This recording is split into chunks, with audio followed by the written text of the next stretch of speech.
안녕하세요. 저는 작년 5월 8일 어버이날에 충격적인 일들을 경험하고 남편과 이혼을 하게 된 40대 초반 여자입니다. 작년 때 겪었던 사건을 지금에서야 사연 신청하게 된 이유는 요 근래 전 남편의 얼굴을 마주하게 되었거든요. 정말 몰골이 많이 아니었는데 한순간에 사람이 이렇게까지 변할 수 있는지 너무 놀랐었어요. 남편과는 결혼 생활 8년 만에 갈라서게 되었지만 그동안 함께 살아온 게 후회가 될 정도로 그 사람의 행동에 엄청난 충격을 받고 말았죠. 사건이 터졌던 어버이날이 오기 한 달 전에 남편한테 전화가 왔어요. 보통 퇴근할 때는 연락을 하지 않고 바로 집으로 들어오는데 그날은 무슨 일이 생겼는지 전화가 오길래 일단 받았었죠. 남편은 제 목소리를 듣자마자 친구 집들이가 있어서 좀 늦게 들어갈 것 같다고 하길래 아무 생각 없이 다녀오라고 했었어요. 뭐 그때까지는 별로 의심을 하지 않았었죠. 평소에 제 눈에 거슬리는 행동을 했다면 조금이라도 의심을 했겠지만 회사 집만 반복하며 살아왔던 남편이었기 때문에 크게 신경 쓰지 않았었죠. 자기 관리를 철저하게 하던 사람이라 늦지 않게 집에 들어올 거라 믿고 있었어요. 그런데 제가 생각했던 거와 다르게 그날따라 남편은 제가 걱정하고 있는 것도 모르는지 새벽 2시가 넘어가는데도 연락 한 통 주지 않고 있었습니다. 괜히 집들이 모임에 방해가 될까봐 문자 한 통 넣어놨었지만 아예 확인을 하지 않았던 건지 연락을 주지 않길래 전화를 한번 해봤었죠. 밥 먹듯이 집에 늦게 들어오거나 외박을 했다면 그러려니 하겠지만 남편은 자기가 정해놓은 틀 안에서 철저하게 움직이는 사람이었기 때문에 결혼 생활하는 동안 볼 수 없었던 모습이라 오히려 걱정이 되었습니다. 술을 많이 마셨던 건지 핸드폰 전원까지 꺼져 있는 상태였어요. 결국 그날 잠 한숨 못 자고 남편을 기다리게 되었고 아침이 밝았지만 집에 들어오지 않았습니다. 결국 잠 한숨 못 자고 출근 준비를 하고 있는데 몇 분 전까지만 해도 연락이 안 되던 남편이 다시 전화가 왔어요. 잠도 못 잔 상태라 짜증이 엄청나게 올라 버렸었죠. 당신 지금 이게 뭐 하는 짓이야? 이럴 거면 애초부터 집에 못 들어올 것 같다고 말을 하던가. 사람 속 뒤집어지게 이런 식으로 행동해야 되겠어? 아, 어제 내가 술이 좀 과했었나 봐. 분위기에 휩쓸려서 물 마시듯 술을 먹었더니 눈 떠보니까 아침이더라고. 전화 많이 했었어? 기분 상했다면 미안해. 미안하다고 될 일이야? 당신 친구 중에 이런 식으로 무책임하게 행동하는 사람이 있었어? 원래 외박이 잦거나 술을 마셨다면 어느 정도 이해를 했었겠지. 당신이랑 결혼하면서 단 한 번도 이런 문제를 일으킨 적이 없었기 때문에 내가 너무 당황스러운 거라고. 나 지금 출근해야 되니까 퇴근하고 집에 와서 얘기해. 화가 머리끝까지 올라와 버린 상태라 남편의 무책임한 행동에 기분이 상했었어요. 전날에 잠을 못 자서 그런지 저까지 예민해져 있었고 그날 하루 종일 일도 손에 잡히지 않았었죠. 그렇게 힘든 하루를 보내고 집에 들어와 배고파하는 딸에게 먼저 저녁밥을 차려준 뒤 남편이 오기만을 기다렸어요. 평소 퇴근 시간보다 서둘러 퇴근한 남편은 급하게 집으로 들어와 저에게 전날의 행동에 대해 미안했었다고 용서를 구했어요. 그런데 남편의 사과보다 제 눈에 거슬리는 모습이 심기를 불편하게 만들었어요. 전날에 출근했던 모습과 퇴근하고 들어온 남편의 모습이 바뀌어 있었죠. 어떻게 된 거냐고 물어보니 전날에 술에 너무 취한 상태로 뻗어버려 오버이트를 해서 친구 정장을 빌려 입을 수밖에 없었다는 말을 하는데 제 얼굴이 붉어질 정도로 창피했었어요. 다른 집에서 민폐를 끼친 남편의 행동에 너무 화가 났었죠. 눈으로 직접 본 건 아니라도 남편이 얼마나 심각한 문제를 일으켰는지는 확실히 알 수 있었고 더 이상 대화조차 섞고 싶지 않았습니다. 그렇게 좋지 않은 분위기 속에서 제 눈치만 보고 있던 남편이 그날따라 무언가 불편해 보이는 표정을 보이면서 전날 과음을 해서 많이 피곤하다고 먼저 들어가 쉬어야겠다며 방으로 들어가더라고요. 두 번 다시 이런 일이 생기지 않기를 바라면서 들어가는 남편의 뒷모습을 바라보고 있는데 제 눈에 충격적인 무언가가 눈에 들어와 방으로 들어가려는 남편을 다시 부르자 순간 멈칫거리면서 당황한 얼굴로 저를 쳐다봤어요. 나 많이 피곤한데 다음에 얘기하면 안 될까? 꼭 지금 말해야 되는 거야? 무슨 일 때문에 그러는 건데? 다시는 이런 일 없게끔 한다고 말했잖아. 당신 등에 그거 뭐야? 어디 다친 거야? 옷 좀 치워봐봐. 등에서 지금 피가 흐르고 있잖아. 꽤 많이 다친 것 같은데? 왜 나한테 말을 안 했어? 별거 아니야. 신경 쓰지 마. 어제 일이 잘 기억은 안 나는데 잠깐 긁혔나 봐. 어차피 시간 지나면 괜찮아지는데 굳이 보여줄 필요는 없잖아. 그게 지금 말이라고 하는 거야? 셔츠가 빨갛게 물이 들 정도로 피가 많이 흐르고 있는데 오늘 하루 종일 이 상태로 일을 했던 거야? 도대체 술 먹고 뭘 했길래 이래? 남편은 등에 난 상처를 보여주려 하지 않았어요. 제 말을 들으려 하지 않자 화가 잔뜩 올라온 저는 자리에서 일어나 남편의 셔츠를 들쳤고 제 눈에 들어온 건 충격적이게도 무언가에 긁혀 깊게 파인 자국이었습니다.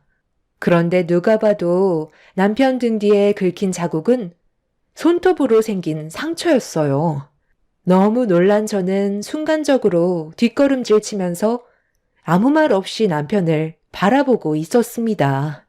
선명하게 10손가락 손톱 자국이 위에서 아래로 긁혀져 있길래 어떻게 된 거냐고 다시 되물었습니다. 등 뒤에 손톱 자국 그거 뭐야? 당신 전날에 도대체 무슨 일이 있었던 건데? 어떻게 등 뒤에 저런 상처가 날 수 있는 거지? 나한테 솔직하게 얘기하는 게 좋을 거야. 나도 전날에 무슨 일이 있었는지 기억이 잘 안 나. 친구 집에 고양이를 키우는데 나한테 달려들어서 상처가 났었나 봐. 별일 아니니까 신경 쓰지 마. 어떻게 신경을 안 쓸 수가 있겠어. 등 뒤에 손톱 자국이 선명하게 남아있는데 상처가 남을 정도로 심각한데 내가 그냥 넘어갈 수 있을 거라 생각해? 별거 아닌데 왜 자꾸 일을 심각하게 만들려는 건데? 내가 괜찮다잖아. 전날에 집들이 하면서 술에 취해 놀다가 생긴 상처겠지. 기억이 안 나는 걸 어떡해? 기억이 안 난다고? 지금 그 말을 나보고 믿으라는 거야? 솔직하게 얘기해. 당신 어제 집들이 간 거 아니지? 다른 여자랑 술 먹고 놀았던 거 아니야? 내가 왜 당신한테 거짓말을 하는데? 못 믿겠으면 당장 내 친구한테 전화해 보던가. 자, 여기. 어제 집들이 갔던 친구 전화번호야. 확인해봐. 남편은 전날의 기억이 전혀 떠오르지 않는 상태라며 제가 됐다고 하자 의심받는 건 싫다고 직접 전화를 걸었어요. 그리고 저에게 확인을 시켜 주었죠.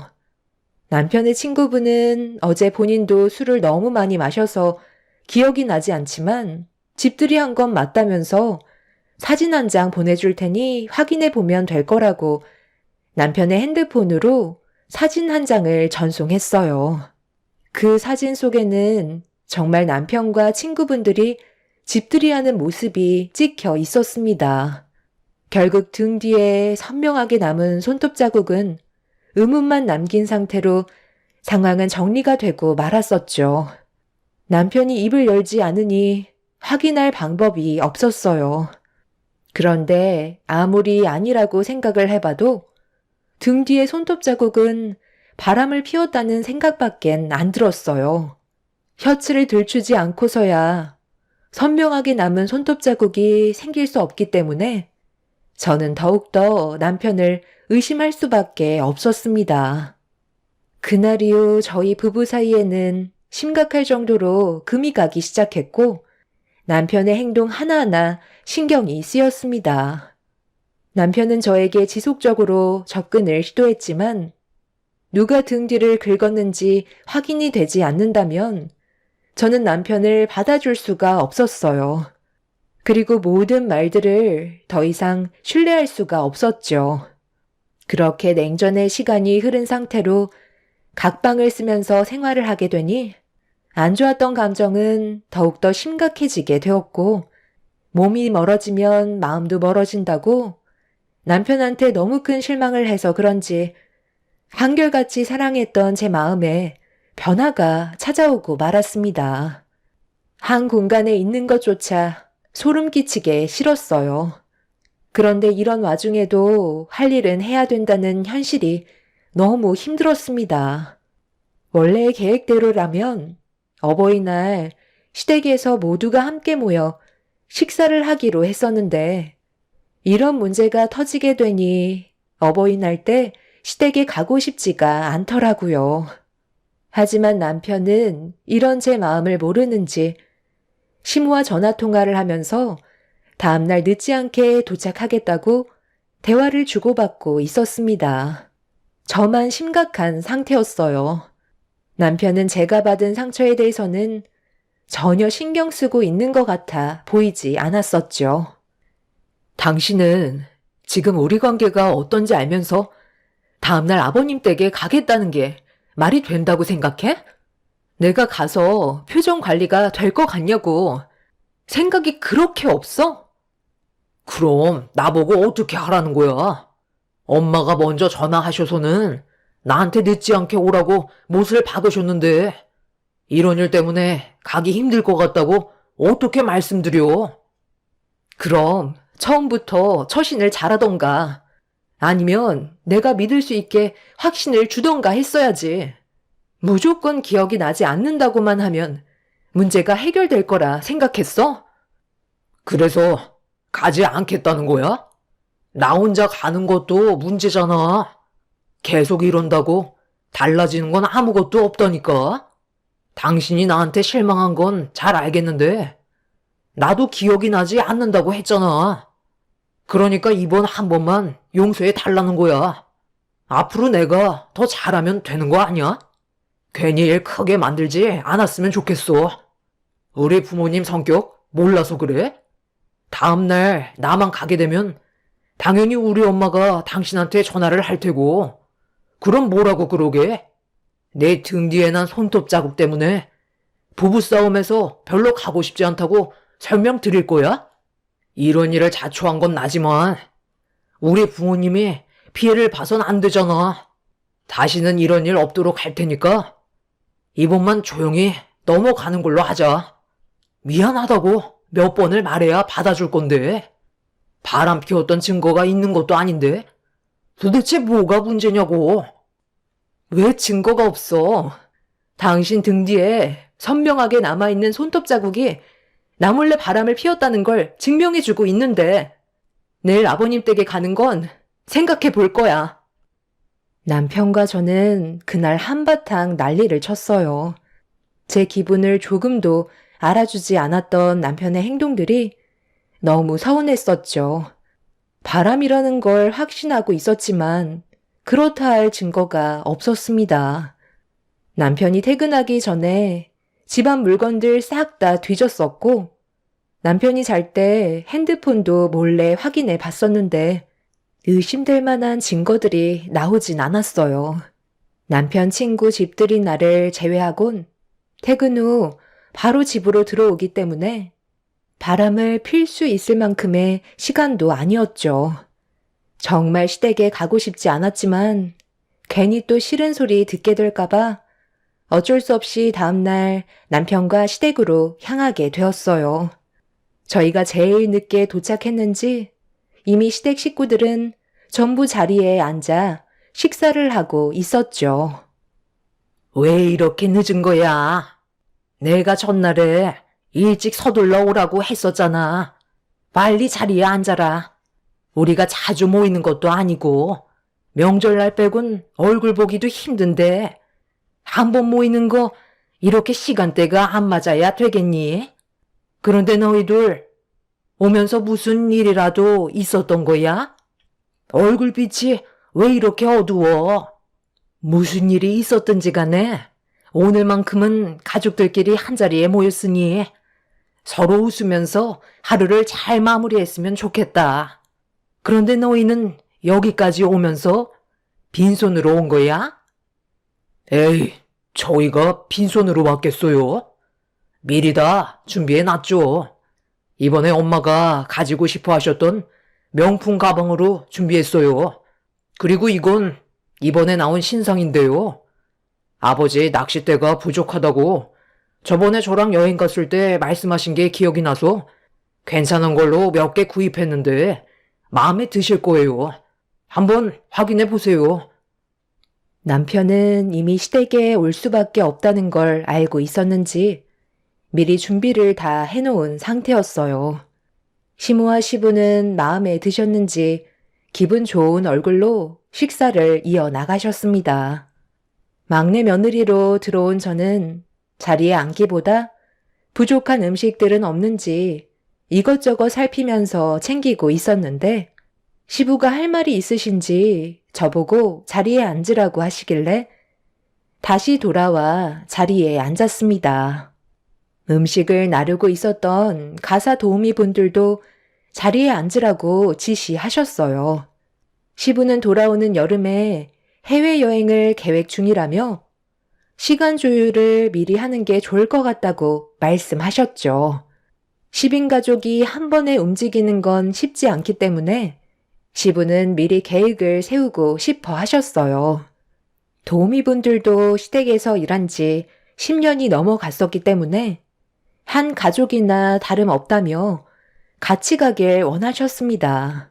그렇게 시부의 계획을 듣고 있었는데 식탁 테이블 밑에서 장난을 치던 6살인 제 딸이 기어 나오더니 발들이 자꾸 시소를 탄다며 손으로 테이블 밑을 가리켰어요. 그리고 이어진 딸의 말에 저는 엄청난 충격을 받고 말았죠. 시부모님과 시댁 식구들 또한 사색이 된 얼굴로 남편을 바라봤고 민망한 얼굴로 오해라며 식은땀까지 흘리고 있었습니다. 그럼 6살밖에 안 된 내 딸이 지금 거짓말이라도 했다는 거야? 지금 여기가 어떤 자리인 줄 몰라? 어떻게 이런 일을 저지를 수가 있는 건데? 나리가 잘못 본 거라니까. 내가 정신 나갔다고 그런 행동을 했겠소? 그냥 좀 스친 것뿐이라고. 죄 없는 사람 이상하게 만들래? 당신 정말 왜 그래? 당신 정말 웃긴다. 어떻게 눈 하나 깜빡하지 않고 그런 짓을 저지를 수 있어? 식탁 밑에서 왜 저 가정부 아줌마랑 계속 다리를 비비고 있었냐고. 그만들 해라. 너 똑바로 대답하는 게 좋을 거다. 손녀가 잘못 본 거라고 확실하게 말할 수 있는 거야. 마지막으로 기회를 주는 거니까 확실하게 대답해. 아이, 정말 다들 왜 그래요? 내가 아니라잖아요. 아버지는 아들 말을 못 믿어요. 나리는 이제 6살밖에 안 됐다고요. 표현력이 풍부한 나이니까 그렇게 얘기한 거잖아요. 나도 네가 그런 행동을 하지 않았다는 걸 믿고 싶지만 우리 손녀가 거짓말을 했다는 건 더더욱 믿을 수가 없다. 직접 두 눈으로 확인을 해보면 되겠지. 남편은 식탁 맨 끝자리에 앉아 있었고 마주보는 자리에서 가정부 아줌마가 앉아 있었어요. 그리고 남편과 가정부 아줌마가 서로 다리를 꼬고 비비고 있는 걸 제 딸이 시소를 타고 있다는 말로 표현을 했던 거였죠. 남편은 끝까지 오해라며 발뺌했지만 시부는 직접 두 눈으로 확인을 해보기 위해 집 안으로 들어가셨습니다. 가족 모두가 시부를 뒤따라 가게 되었고 그렇게 모두가 보는 앞에서 시부는 정원에 녹화가 되고 있던 CCTV를 돌려보셨어요. 몇 분 뒤로 돌려서 보는 순간 저는 경악을 하고 말았습니다. 시부가 자리에 앉으라는 말에 모두가 앉았을 때 가정부 아줌마가 남편을 마주보고 앉아 있었는데 다리가 조금씩 남편 쪽으로 가까이 다가가더니 남편의 다리를 툭 건드렸고 그의 응답이라도 하는 듯 남편도 가정부 아줌마의 다리를 툭 건드렸습니다. 그리고 잠시 뒤 시부가 여행 계획에 대해 말씀하고 계시는데 제 딸이 정확한 표현으로 얘기했다는 걸 알 수 있을 만큼 둘은 다리를 꼬은 채 비비적 하고 있었습니다. 그걸 본 제 딸이 식탁 밑에서 나와 손으로 가리키자 엉켜있던 다리를 급하게 풀었지만 이미 제 딸이 모든 걸 목격한 상태였었죠. 저는 온몸에 소름이 돋을 정도로 화가 치밀어 올라 남편의 뺨에 손을 올려 버렸어요. 식구들은 남편과 가정부 아줌마의 충격적인 행동에 경악을 하며 쳐다보고 있는데 시모가 가정부 아줌마의 머리채를 잡으면서 난리를 치셨습니다. 자네가 어떻게 내 아들을 건들 수가 있는 거야? 언제부터였어? 바른 대로 대답하지 않으면 앞으로의 삶이 힘들어질 줄 알라고. 당장 바른 대로 대답 못해? 사모님, 이거 좀 놓고 얘기하세요. 제 머리 다 빠지겠어요. 저도 사랑이라는 걸 할 수 있는 나이라고요. 막내 며느님보다 제가 먼저 마음에 두고 있었어요. 저희는 얼마 전에도 서로를 향한 마음이 진심이라는 걸 확인했었다고요. 제 말을 믿지 못하신다면 등 뒤에 손톱 자국으로 상처가 났으니까 그거 한번 확인해 보면 되겠네요. 당신 미쳤어? 갑자기 그 말을 왜 꺼내는 건데? 오늘이 무슨 날인지 모르는 거야? 저는 전혀 모르는 일이니까 다가오지 마세요. 정말 아니라니까요. 저는 이미 남편의 등에 난 상처를 한번 봤었기 때문에 그 자리에서 털썩 주저앉아 버렸어요. 시댁 식구들은 남편을 둘러싼 뒤에 셔츠를 올렸고 시댁 식구들은 남편의 등에 난 상처를 보고 경악을 하고 말았습니다. 가정부 아줌마는 과거에 한번 결혼을 했었고 아이도 하나 있었어요. 사는 게 많이 힘들다고 해서 시부모님께서 가족처럼 대해주셨었죠.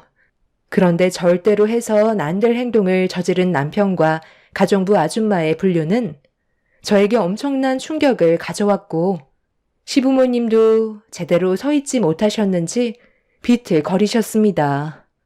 그런데 가정부 아줌마가 꺼낸 한마디가 저희 가족들에게 또 다른 충격을 안겨주었고 저는 입을 다물지 못했어요.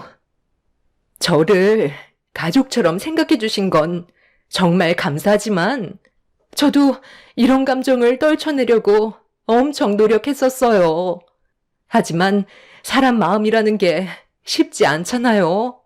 함께 지낸 시간이 있어서 그랬는지 막내 아드님한테 계속 눈길이 가게 되었고 저도 모르게 이끌리는 마음을 멈출 수가 없었어요. 이미 명호 씨 옆자리에는 아가씨가 차지하고 있는데도 제 마음은 변함없이 명호 씨를 향해 있었죠. 그러다 작년 이맘때쯤에 아가씨랑 명호 씨가 서로 얼굴 붉히며 다툰 적이 있었잖아요. 그때 제가 옆에서 말동무를 해준 적이 있었는데 명호 씨가 저한테 갑자기 입을 맞추더라고요.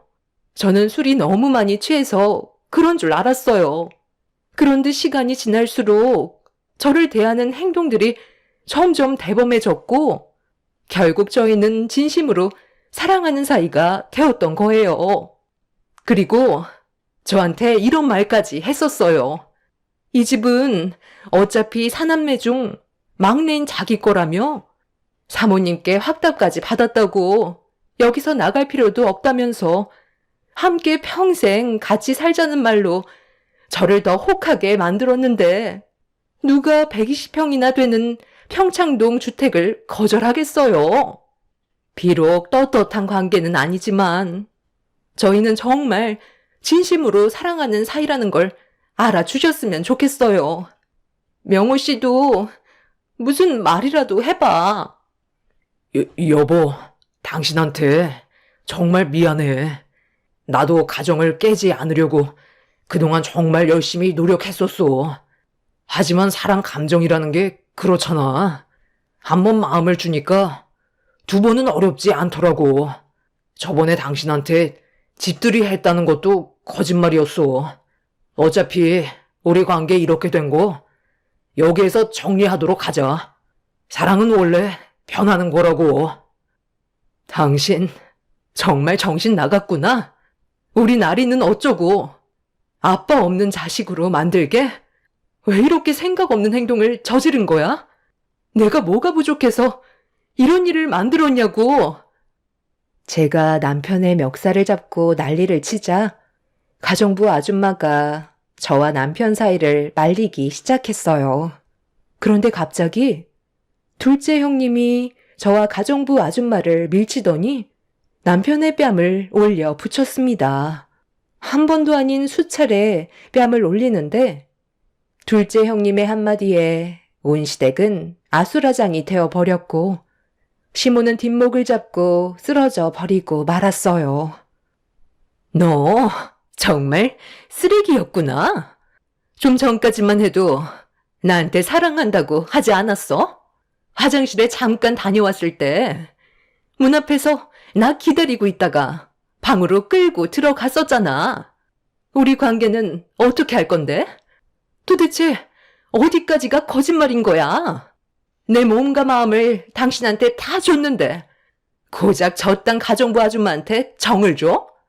내 마음 뺏어간 거 당장 돌려놔. 너 때문에 내 인생까지 망쳐버렸다고. 아버님, 저 나쁜 놈 때문에 저까지 제대로 된 생활을 할 수 없었어요.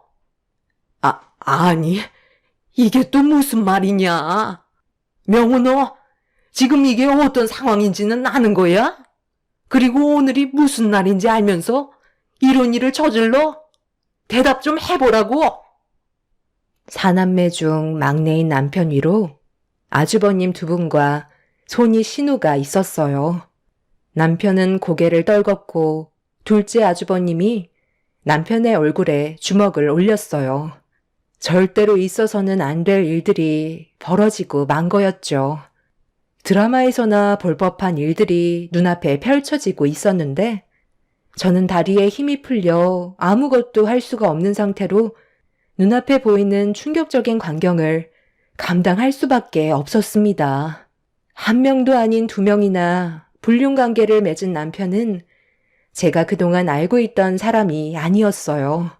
뒤늦게 알게 된 사실이지만 남편의 회사는 시간적으로 상당히 자유로운 일이었어요. 회사에서 정해놓은 일만 빨리 끝나면 곧바로 퇴근할 수 있는 구조로 되어 있었죠. 남편은 그동안 저에게 항상 저녁 7시쯤에 퇴근하는 걸로 얘기했었는데 어쩔 때는 오전에 업무가 끝날 때도 있었다는 걸 뒤늦게 알 수 있었습니다. 가정부 아줌마도 용서할 수 없었지만 한 가족인 둘째 형님이 남편과 깊은 관계였다는 건 절대로 용서할 수가 없었어요. 결국 저는 두 사람과 남편에게 상간소송을 진행했고 뒤도 안 돌아보고 이혼을 선택하게 되었습니다. 그리고 시부모님께서도 집안의 먹칠한 남편을 받아들일 수 없다면서 인연을 끊어버린 뒤 두 번 다시 얼굴을 보려 하지 않았습니다. 둘째 형님 내외도 이런 일들로 인해 이혼을 선택하게 되었는데 가정부 아줌마와 둘째 형님은 남편을 차지하겠다고 서로 머리채를 잡고 뒹굴며 난리도 아니었어요. 저는 그런 모습을 더 이상 보고 싶지가 않아 제 딸을 데리고 다시 새롭게 시작을 하게 되었죠. 아무 소식도 듣고 싶지 않았어요. 남편과 이혼을 하고 친정집으로 들어와 부모님의 도움을 받으면서 사는 동안 어떠한 소식도 들으려 하지 않았습니다. 그 사람이 언젠가 가정을 깨버린 잘못에 대해 벌을 받길 간절히 원하고만 있었습니다. 저희 부모님께서도 남편의 행동으로 인해 많은 실망과 상처를 받으셨죠. 한 사람 때문에 많은 사람들이 피해를 보게 됐었고, 두 번 다시 기억하고 싶지 않았던 날들이었습니다. 그런데 남편과 이혼을 한 지 1년 만에 저희 집에 찾아왔어요. 저는 가족들과 외식을 하려고 나가려는데 현관문 앞에 남편이 고개를 떨군 채 서 있었습니다. 아빠는 여기가 어디라고 오냐고 멱살을 잡은 뒤 패대기를 쳤지만 저항 한번 하지 않고 힘없는 사람처럼 픽 쓰러져 눈물을 흘리고 있었어요. 제 딸은 오래간만에 본 자기 아빠를 보며 어디 아픈 것 같다고 눈물을 흘리면서 품속에 안겼는데 차마 떼어낼 수가 없었습니다. 여긴 어쩐 일이야? 왜 온 건데? 무슨 말을 하던지 나는 듣고 싶지 않으니까 당장 돌아갔으면 좋겠어. 그동안 우리가 마음 잡고 사느라 얼마나 힘들었는지 알아? 정말 미안해. 내가 잠깐 어떻게 됐었나 봐. 당신이 내 인생에 제일 소중한 사람이었는데 그걸 몰랐던 내가 너무 한심스러워. 우리 다시 시작하면 안 될까? 앞으로 두 번 다시 과거에 있었던 일을 반복하지 않을게. 제발 내 옆에만 있어주면 안 돼? 그동안 나 너무 힘들었어. 내 모습을 보면 당신도 알 수 있잖아. 우리 부모님이 옆에 있을 때는 모든 것들이 두렵지가 않았었는데 당신이랑 일이 이렇게 되고 난 후부터 가족들과 등지며 살게 되다 보니 내 인생은 순식간에 나락으로 떨어지더라고. 나를 사랑한다고 했었던 그 사람들도 진실한 사랑이 아니어서 그랬는지 금방 식어버렸고 둘 다 내 곁을 떠나 새 삶을 찾았더라고. 그리고 내 주위에 남겨진 건 아무것도 없다는 걸 그때 처음 알게 되었고 너무 외롭고 쓸쓸한 거야. 우리 부모님은 벌써 다른 지역으로 이사를 가셔서 찾을 수도 없는 상태고 형들이랑 누나도 이미 연락이 끊어진 지 오래야. 내가 잘못한 거 충분히 받아들일 수 있지만 외로운 건 못 참겠어. 당신한테는 말을 안 했지만 내가 회사에서도 부정한 관계가 있었거든. 부장님 와이프랑 잠깐 그랬는데 그래서 잘 다니던 회사에서도 잘리게 되면서 혼자 집에 있는데 왜 이렇게까지 됐나 싶더라고. 모든 것들이 내가 자초한 일이니 벌을 받는 게 당연하겠지만 왜 하필 이렇게 안 좋은 시기에 내 몸에도 문제가 생겼는지 모르겠어. 나 정말 살고 싶은데 병원에 찾아가니 마음의 준비를 하라더라고.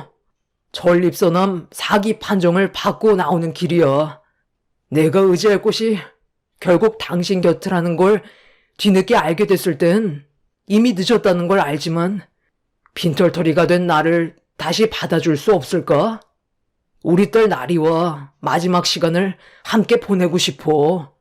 당신만 괜찮다면 나에게 남은 몇 달의 시간을 함께 보낼 수 있게 허락해주면 남은 인생 당신을 위해 최선을 다해 살아가도록 할게. 나한테 마지막으로 기회를 주면 안 될까? 이렇게 무릎 꿇고 빌 테니까 한 번만 용서해줘. 남편은 저에게 병원에서 받은 진단서를 보여줬어요. 남편은 전립선암 4기로 길어야 6개월 정도의 시간이 주어진 상태였죠. 전립선암이라는 게 통증도 없어서 쉽게 확인이 될 수 있는 암이 아니라는 걸 그때 처음 알았습니다. 제 딸은 남편의 얼굴이 반쪽이 된 모습을 바라보며 눈물을 계속 흘리고 있었어요. 하필 어버이날 때 찾아와서 저희 가족은 기분이 말이 아니었습니다. 혼자서 즐길 거 다 즐긴 뒤 이제 떠나게 될 시간이 되니 주위에 아무도 없으니까 생각이 나는 사람이 저밖에 없다는 걸 뒤늦게 깨닫고 찾아온 남편이 너무 한심했어요. 처음부터 잘했으면 이런 일도 없었을 텐데 결국 뒤늦은 후회를 해봤자 달라지는 건 아무것도 없었죠. 문제는 그날 남편이 다녀간 이후 제 딸이 계속 아빠를 찾고 있습니다. 또 언제 얼굴을 볼 수 있냐고 저에게 재촉하고 있어요. 침착하게 설명을 했지만 아직 어린 나이라 제 말을 전부 다 이해하지는 못하는 것 같습니다. 불과 어제 일어난 일이고 앞으로 제가 어떻게 해야 될지 모르겠어요. 남편이 자기 핸드폰 번호와 집 주소가 적힌 쪽지를 건네줬지만 이미 법적으로 남이 되어버린 상태고 저는 아직 그날의 상처가 아물지도 않았는데 남편이 암이라는 이유 하나 때문에 제가 옆에 있어줘야 하는 건지 모르겠어요. 여러분들께서는 제가 어떤 결정을 내리면 좋을 것 같으세요? 제 딸을 위해서라도 마지막 순간을 함께 해줘야 되나요? 아니면 그 사람이 세상을 떠나든 말든 신경도 쓰지 않아야 되나요? 시부모님께 전화를 해서 이런 상황을 설명했지만 남편이 세상을 떠나도 신경조차 쓰지 않는다며 전화를 끊어 버리셨습니다. 저도 매몰차게 그 사람을 걷어차는 게 올바른 행동일까요? 머릿속이 많이 복잡한 상황입니다. 여러분들께서 저에게 지혜를 나눠주시면 많은 도움이 될 것 같습니다. 한번 맺게 된 인연이 저를 끝까지 물고 늘어지니 너무 힘드네요. 제 사연을 들어주신 분들의 가정에는 항상 행복과 웃음만 가득하셨으면 좋겠습니다. 감사합니다. 안녕하세요. 저는 40대 여성입니다. 여기서 많은 분들의 사연을 들으면서 공감을 많이 했었는데요.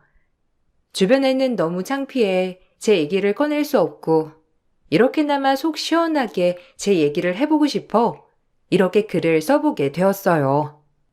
전 사실 얼마 전까지 유부녀였답니다. 허탈하게도 이혼을 하게 되었는데 속이 시원하면서도 한편으로는 허무한 마음이 들었네요. 제 전 남편은 주변에서도 다 알 정도로 사랑꾼이었어요. 연애 3년 동안 어찌나 살뜰하게 자랐는지 주변에서 복받았다면서 말할 정도였죠. 제가 어쩌다 지나치며 했던 얘기들도 잊지 않고 챙겼던 게 바로 전 남편이었어요. 어머, 여보, 이게 뭐야? 아침에 일어났더니 식탁에 미니 케이크가 있던데 이거 당신이 사온 거야? 일어났을 때 나 좀 깨우지 그랬어. 어제 늦게 끝나고 이것까지 챙겨오느라고 고생했겠네. 여기 내가 엄청 좋아하는 곳이잖아. 어떻게 케이크까지 다 사왔어? 여기 사려고 하면 낮에 갔다 와야 하는데 어떻게 사고 온 거야? 진짜 감동이야. 에이 뭘. 저번에 당신이 여기 케이크 오랜만에 먹고 싶다고 했었잖아. 그게 생각이 나서 점심시간에 잠깐 갔다 왔어. 점심에 가도 사람 진짜 많더라. 하마터면 당신 먹고 싶다던 케이크는 없을 뻔했다니까. 다음에는 우리 연찬해서 같이 갔다 오자. 이번에 가보니까 빵 종류도 더 많아졌더라고. 우리 연애할 땐 거기 진짜 많이 갔었는데, 그렇지? 아침에 당신 괜히 일찍 일어나는 것 같아서 안 깨웠어. 피곤할 텐데 이렇게까지 다 세팅해놓고 진짜 너무 감동이었어. 케이크 조금이라도 먹고 가지 그랬어. 아침에 그럼 아무것도 안 먹고 갔던 거야? 배고팠겠네. 그럼 어제 점심에는 밥을 못 먹었어? 어쩐지 점심에 전화하니까 어디 급하게 가고 있는 것 같더라니. 이런 것까지 다 기억하고 있을 거라곤 상상도 못했네. 정말 고마워. 너무 잘 먹었어. 나는 당신이 좋으면 다 좋지 뭐. 당신이 행복했으면 됐어. 어제 밥도 잘 먹었으니까 걱정하지 마. 다음에 또 먹고 싶은 거 있으면 언제든지 말해. 당신은 점심에 어디 갔다 오기 부담스럽잖아.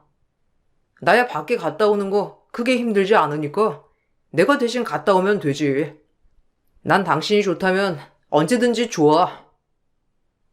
사소한 것 하나하나 잘 챙기는 남편은 저보다 더 섬세했어요. 데이트를 할 때도 알아서 맛집이며 데이트 장소까지 다 알아보고 왔었고, 제가 조금이라도 흥미 있어 하는 곳이 있으면 꼭 그곳을 가곤 했어요.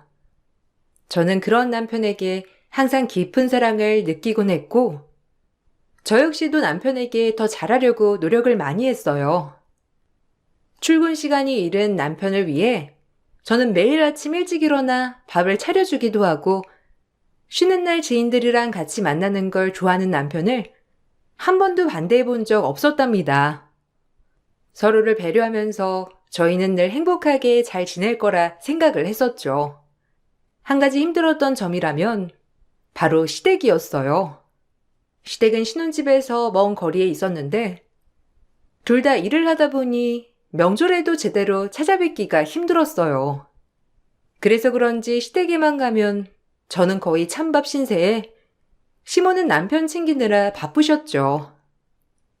아이고, 우리 아들. 어떻게 이렇게 살이 쪽 빠졌어? 고생 많이 했구나. 엄마가 아들 좋아하는 고기 잔뜩 해놨으니까 가기 전에 배부르게 먹고 가면서 넉넉하게 가지고 가. 다른 사람들은 결혼하면 살이 너무 쪄서 고민이라는데 우리 아들은 어떻게 날이 갈수록 말라가니? 며느리니가 제대로 안 챙기는 거 아니니? 아무리 그래도 한국인은 밥심인데. 에이, 엄마. 걱정하지 마. 나 잘 챙겨 먹고 있어. 그리고 나 지금 살 좀 뺀 거야. 결혼하더니 다들 살이 너무 많이 쪘다고 해서 요즘 운동도 열심히 하고 식단 조절도 하고 있어서 그래.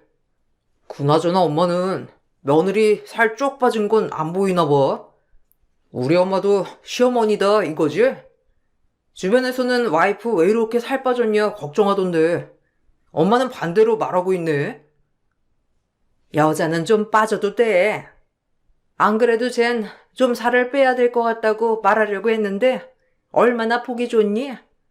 살찌면 늘어져 보이고 미련해 보여서 안 돼. 여자는 늘씬하고 예뻐야 사람들이 좋아하지. 남자는 살이 좀 통통하게 올라야 보기 좋아. 그래야 마음이 여유로워 보이고 듬직하고 그렇지 않니? 넌 네 남편이 빼짝 말랐으면 좋겠다는 거야? 저도 남편이 듬직하고 그러면 좋죠. 제가 어떻게 남편 살을 찌웠는데요. 주변에서 근데 너무 살쪘다고 뭐라고 했대요. 안 그래도 남편 살찌고 그러니까 몸도 힘들고 버겁다고 살 뺀 거예요, 어머님. 지금도 많이 빠진 건 아니고 건강한 정도니까 너무 걱정하지 마세요. 그래도 잘 먹어야 할 거 아니니? 내가 장가를 보내놨는데 마음을 놓을 수가 없어서 참 걱정이네, 걱정이야. 어쨌거나 살 더 이상 빼지 말고 찌기나 해. 우리 아들은 살이 없는 것보다 그래도 통통하게 살찐 게 더 보기 좋으니까. 엄마가 애쓰게 살찌워 놓은 걸 이렇게 다 빼버리면 어쩌니? 사실 남편은 어릴 적부터 체중이 적었던 편이었어요. 입도 짧을 뿐만 아니라 잘 먹지 않아서 말랐는데 결혼하고 나서 제가 엄청 노력해서 살을 찌워 놓았거든요. 근데 그게 다 시모가 찌워 놓은 거라고 하니 처음엔 너무 어처구니가 없었지만 그냥 아들이 아까워 그런 거보다 하고 넘어갔죠. 그런데 시댁에 갈 때마다 항상 기분이 너무 나빴어요.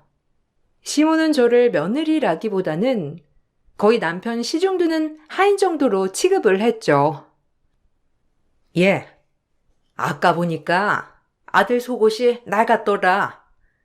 내가 몇 개 사서 보내줄 테니까 손빨래 해가지고 지금 가지고 있는 건 싹 다 버리렴. 아들 자는 이불은 2주에 한 번 세탁은 하고 있는 거 맞지? 피부가 워낙 예민해야 말이지. 잘못 관리하면 피부에 뭐 금방 나니까 조심해야 해. 그리고 신발은 왜 이렇게 지저분하게 하고 다녀? 남편이 퇴근하고 오면 바로 신발부터 닦아야지 저게 뭐니? 어머님, 저도 퇴근하면 정신이 없어서요. 제가 더 늦게 퇴근할 때도 많아가지고 그것까지는 챙기지 못했네요. 남편한테 잘 말해서 신발 깨끗하게 닦고 다니라고 할게요. 속옷은 어머님 안 보내주셔도 돼요. 제가 알아서 구입하거나 아니면 남편 보고 알아서 사라고 할게요. 속옷 하나 사는 것까지 아들이 직접 해야 하는 거니? 네가 알아서 척척 챙겨줘야 할 거 아니니?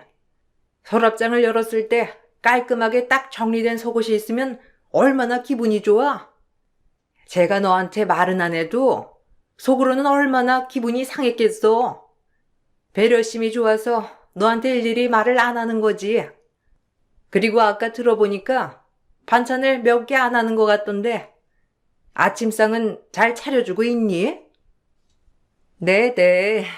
아침에는 밥 꼭 먹고 가고 있어요. 남편이 편식이 좀 심하잖아요.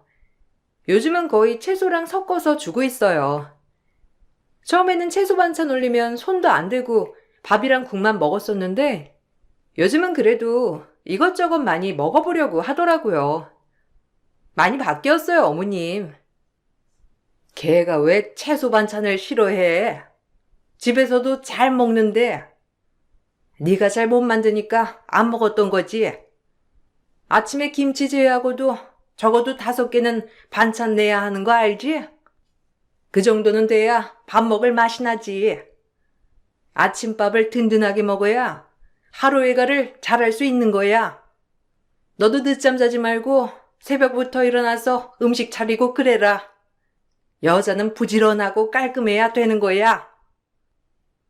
시모는 매번 남편을 어떻게 챙겨야 하고 집안일은 어떻게 해야 하며 여자는 어떻게 살아야 하는지 저에게 연설하느라 바쁘셨어요. 그동안 남편은 그 옆에서 말리지도 않은 채 누워 TV만 보고 있었죠. 집에 돌아올 때면 대놓고 불편하다고 말은 하지 않아도 시모가 했던 말들이 기분이 좋지 않음을 티내곤 했어요.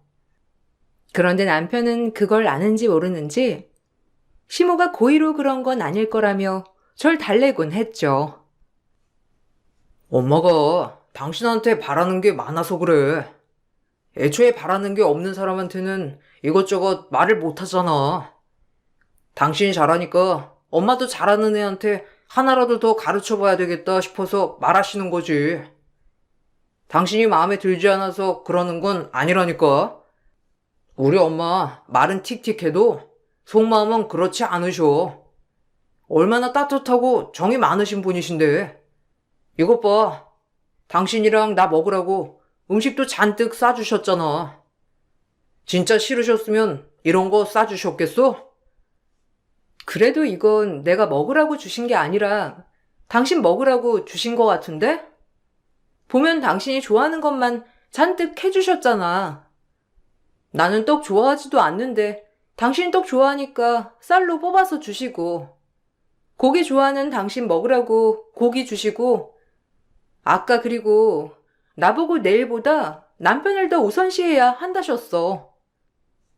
자기야, 엄마는 그런 시대에 태어나서 그래. 우리가 그 시대에 살아보지 않아서 그런 거지. 막상 우리도 그 시대였으면 그게 당연하다고 생각했을걸? 그렇다고 내가 우리 엄마가 한 말처럼 당신이 그랬으면 좋겠다고 하는 것도 아니잖아. 그냥 엄마가 하는 말은 한 귀로 듣고 한 귀로 흘려. 어차피 자주 뵙는 것도 아닌데 굳이 그렇게 신경 쓰면서 스트레스 받을 필요가 뭐가 있어. 그렇긴 하는데 아까 어머님도 그러셨잖아. 적어도 한 달에 한 번은 왔으면 좋겠다고. 당신도 시간 되면 그렇게 하겠다고 했으면서 난 벌써부터 걱정이야. 지금도 이렇게 가끔씩 만나는데 만날 때마다 상처받고 나는 서운해하고 있잖아. 지금부터 고민할 필요가 뭐가 있어? 어차피 우리 바빠서 여기 한 달에 한 번 절대 못 내려와. 그냥 엄마 안심하라고 말하는 거야.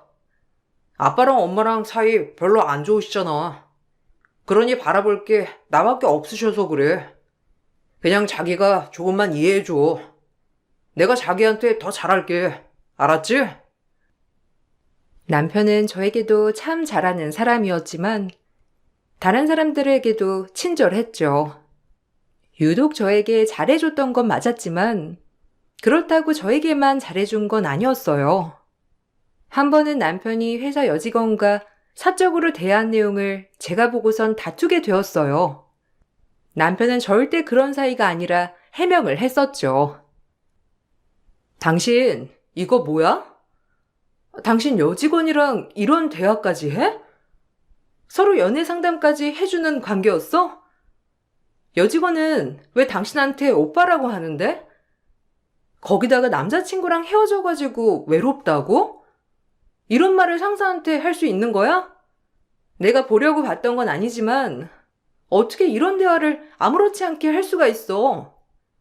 당신 설마 여직원이랑 가까운 사이 그런 거 아니지? 에이, 무슨 소리야. 난 절대 그런 짓 안 해. 그리고 나랑 얘랑은 그냥 친한 사이일 뿐이야. 알지? 우리 같이 몇 년 동안 한 팀이었다가 찢어지게 된 거. 원래 다른 남직원도 같이 여기 채팅방에 있었는데 걔가 퇴직하면서 연락이 끊겨가지고 얘랑만 연락하고 있는 거야. 회사에서 솔직히 이렇게 의지할 사람이 어디 있어. 얘 나보다 한참 어려. 10살이나 어린데 그런 사이가 될 수가 없지. 아무리 친한 사이라고 해도 직장 상사로 만났는데 오빠라고 한다고? 나는 10년을 같은 회사에 다녀도 회사 내에서 아무리 친해져도 오빠라고 하거나 나한테 누나라고 하는 사람 없는데 지금 무슨 소리를 하고 있어? 그럼 나한테 누가 누나라고 하거나 오빠라고 부르라고 해도 당신 아무렇지도 않겠네? 이거 진짜 오해할 수 있는 내용이야. 당신 너무 예민하다. 당신도 직장 내에서 친한 사람들 많잖아. 그 같은 회사 동료 중에서 당신한테 언니 언니 하면서 따르는 애도 있잖아. 그러면서 무슨 이런 거 가지고 그래? 왜? 우리가 성별이 달라서 그런 거야? 우린 그런 사이 아니야. 막말로 우리는 같이 사우나도 할 수 있다니까. 진짜 그런 사이면 연애 상담을 해줬겠어? 당신이 생각하는 그런 거 절대 아니니까 의심하지도 마. 남편은 여직원과의 관계가 단순히 직장 선후배일 뿐이라고 말했어요. 본래 팀에서 서로 흩어지게 된 사이라 다른 사람들보다 애틋함이 있을 뿐이라고 했죠. 수상한 점들이 있었지만 저 역시 직장에 다니고 바빴기 때문에 일일이 다 신경을 쓸 수는 없었어요. 남편도 눈코 뜰 새 없이 바쁘게 일을 하는 사람이라서 그 바쁜 와중에 외도를 저지를 거라곤 상상조차 하지 못했죠. 저는 평일에는 야근도 하면서 바쁘게 보냈지만 주말에는 확실하게 휴식을 취할 수 있었어요. 그렇지만 남편은 평일 주말 할 것 없이 직장 일에 얽혀 있었죠. 그러다 보니 시간이 지나면서 같이 시간을 보낼 일이 많이 없더라고요. 여보, 이번 주말에 뭐해? 저번 주에 이번 주말 좀 한가할 것 같다고 캠핑 가자고 했었잖아. 그때 우리 같이 봤던 글램핑장 있지? 거기 예약하기 엄청 힘든데 이번에 딱 한 자리 비어 있더라고. 우리 거기 갔다 올까? 당신도 저번에 보고선 엄청 좋을 것 같다고 했었잖아. 같이 갔다 오면 좋을 것 같아. 주변에 산책로도 잘 되어 있고 당신도 오랜만에 좀 쉬고 말이야. 이거 어쩌지? 나 이번 주말에 급한 모임이 있어가지고 회사 업무랑 연결된 거라서 내가 빠질 수가 없는데 우리 그냥 다음에 가면 안 될까? 이번에 꼭 가야 하는 일이라서 너무 미안해. 내가 쉰다고 했었는데 그래도 저녁에는 좀 한가할 것 같으니까 같이 저녁이라도 먹을까? 당신 저번에 가고 싶다던 그 레스토랑 내가 예약할게. 이번 주에도 바빠? 당신 회사 일은 당신 혼자 다 하는가 보다. 거기는 일하는 사람이 없어? 어떻게 회사 일을 당신 혼자 하는 것 같아? 저번 주도 바빠서 얼굴도 못 보고 지나가고, 저저번 주도 당신 바빠서 밥 한 끼도 같이 못 먹었잖아. 요즘 출장도 너무 많아진 것 같고, 일 너무 많이 하는 거 아니야? 그러게, 요즘 너무 바쁘네. 나도 왜 이렇게 일정이 바쁜지 모르겠어. 아무튼 좀 이따가 보면 괜찮아지겠지. 이번에 일이 좀 여러 개가 진행돼서 그런가 봐. 힘들게 일하고 나면 휴가나 뭐 이런 거 주지 않을까? 그거 보고선 열심히 해야지 뭐. 아무튼 내가 레스토랑 예약할 테니까 저녁은 꼭 같이 먹어. 이렇게 약속을 해도 결국 남편과는 식사 한 번 하지 못한 채 주말을 보내는 날들이 많았어요. 저도 직장인이었기에 어느 정도 이해는 했지만 너무 심한 거 아닌가 싶은 생각이 들었어요. 이런 제 생각에 의심의 싹이 차츰 틔우게 된 이유가 있었죠. 바로 지인들 모임에서 한 지인이 저희 남편을 타 지역에서 봤다고 했어요. 근데 그날 남편은 다른 지역으로 출장을 간다며 저에게 말을 했었는데 막상 포착된 곳은 전혀 다른 지역이었어요.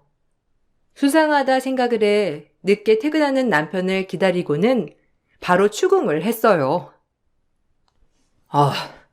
늦게까지 일한 남편한테 이렇게 불쾌하게 물어봐야 되겠어? 좀 쉬는 시간 주고서 물어보면 안 되는 거야? 당신이 생각하는 그런 거 아니야. 내가 그 지역이라고 언제 말했는진 모르겠는데 거기 아니고 당신 지인이 봤다던 거기 출장 간다고 했어. 당신이 잘못 안 거야. 왜 당신이 잘못 알았다고는 생각을 안 하는 건데? 무작정 내 잘못이야? 분명히 당신 거기라고 말했잖아. 그래서 그 지역에 어떤 게 유명하고 좋은지 나랑 그때 대화한 거 아니었어? 그래놓고서는 왜 이제 와서 다른 지역이었다고 말하는 건데? 그것부터가 너무 수상해. 왜 거짓말을 한 거야? 친구는 그때 당신이 다른 직원들이랑 있었는지는 모르겠대. 혼자서 뭘 잔뜩 사가지고 호텔로 들어가는 것만 봤다고 하니까. 아니, 난 절대 다른 지역 말한 적이 없다니까 그러네. 당신이 그렇게 생각을 해놓고서는 왜 그래? 그리고 같이 출장 간 직원이랑 같이 한 방 쓰는 사람이 어디 있어? 그리고 그때 남직원만 간 게 아니라 여직원도 같이 갔는데 당연히 따로 다니지. 같이 다니는 게 더 이상한 거 아니야? 됐어. 더 얘기해봤자 나만 손해고 당신은 어차피 믿지도 않을 거잖아. 그만 말할래. 확실하게 해명을 해줘야지. 그때 당신 출장 가서 바쁘다고 저녁도 못 먹고 일한다면서 급하게 끊었잖아. 근데 딱 그 전화 끊었던 시간에 당신이 호텔에 들어가는 걸 봤다는데 그래도 내가 이상하게 의심하는 거야? 아니면 당신이 나한테 제대로 설명을 해줘야 하는 거 아니야? 남편은 그날 후로 입을 꾹 다물고 아무런 설명도 하지 않았죠. 한 달이고 두 달이고 그 일에 대해서는 전혀 언급을 하지 않으니 답답할 노릇이었어요. 저도 일상을 보내며 바쁘게 지내다 보니 시간이 지날수록 그 기억은 흐릿해져 갔고 결국 남편과 마치 아무 일도 없었던 것처럼 어물쩍 넘어가게 되었어요. 그러던 중 우연히 지인과 반차를 내고 식사를 하러 가는데 남편이 한 여직원과 밥을 먹고 있는 걸 보게 되었어요. 근데 지인이 바로 저 여자라면서 그때 그 지역에서 같이 호텔에 들어갔던 여자가 있었는데 똑똑히 저 여자라며 알려주더라고요. 충격적이게도 그 여자는 남편과 사적 대화를 나누었던 그 여직원이었습니다. 전 화가 나 남편에게 당장 따져 물었는데 남편은 너무도 당당하더라고요. 도대체 왜 그러는 거야? 그 지인은 날 제대로 알기나 한데? 아니면 소연이를 알기나 한데? 우리 둘 다 제대로 알지도 못하면서 왜 애먼 사람을 잡아? 그리고 당신도 마찬가지야. 잘 알지도 못하는 사람이 하는 말을 그대로 들으면 어쩌겠다는 건데? 진짜 내가 호텔에 들어간 거 맞아? 소연이랑 나랑 둘이서 호텔 들어간 거 당신이 봤어? 내가 본 건 아니지만 당신이랑 그 여직원 분명하다니까 그런 거지. 당신도 그때 인정했잖아. 호텔 들어갔다는 거. 근데 그때 혼자 갔다며? 지인이 집에 가보고서는 자기 차 블랙박스 확인해서 보내준다고 했어. 확실하다고 나한테 호언장담해서 내가 이렇게 물어보는 거야. 너 진짜 지독하다 정말. 날 이렇게 못 믿어가지고 왜 결혼했냐? 날 이렇게 못 믿을 거면서 왜 나랑 결혼했냐고. 이렇게 의심하고 생사람 잡을 거면 애초에 결혼을 하면 안 됐던 거 아니야? 고작 다른 사람 말 때문에 날 이렇게 이상한 취급을 해? 이상한 취급이 아니라 솔직히 그 여직원이랑 당신 이상했잖아.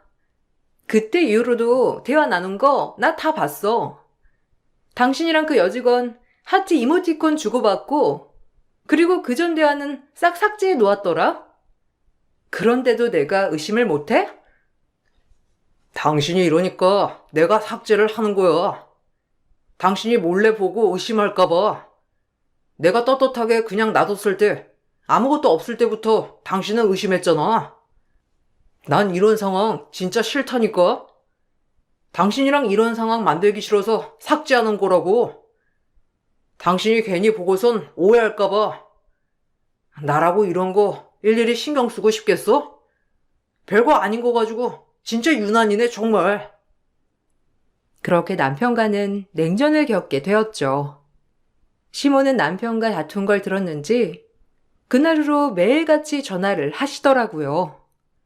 제가 바빠서 전화를 받지 못하면 문자를 산더미처럼 보내놓기도 하셨는데 죄다 모든 잘못은 저에게 있다는 내용이었어요. 한 번은 제가 전화를 받게 되었는데 무작정 제가 바짝 엎드려 용서를 구해야 한다셨죠. 남자가 바깥 일을 좀 하다 보면 친해지는 사람도 있기 마련이야.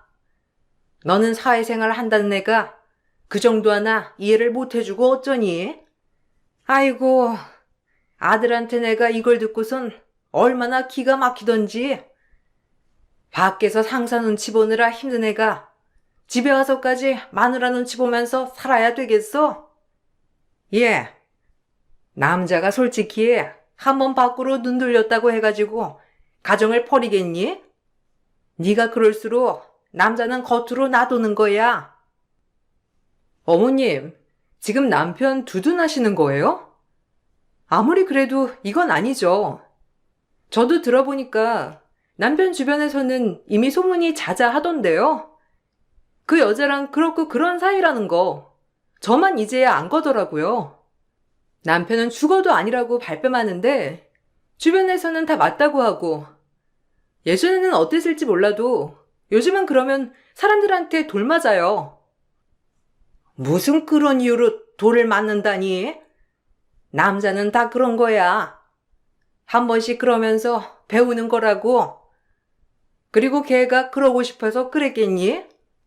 걔가 낮은 직급도 아니고 높은 직급인데 부하들 어르고 달래려고 하면 좀 더 가까워질 수도 있는 거지. 너 지금 네 눈앞에 있는 것만 보면 안 되는 거야.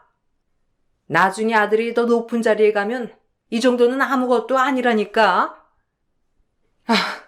어머님, 저 더 이상 못 참겠네요.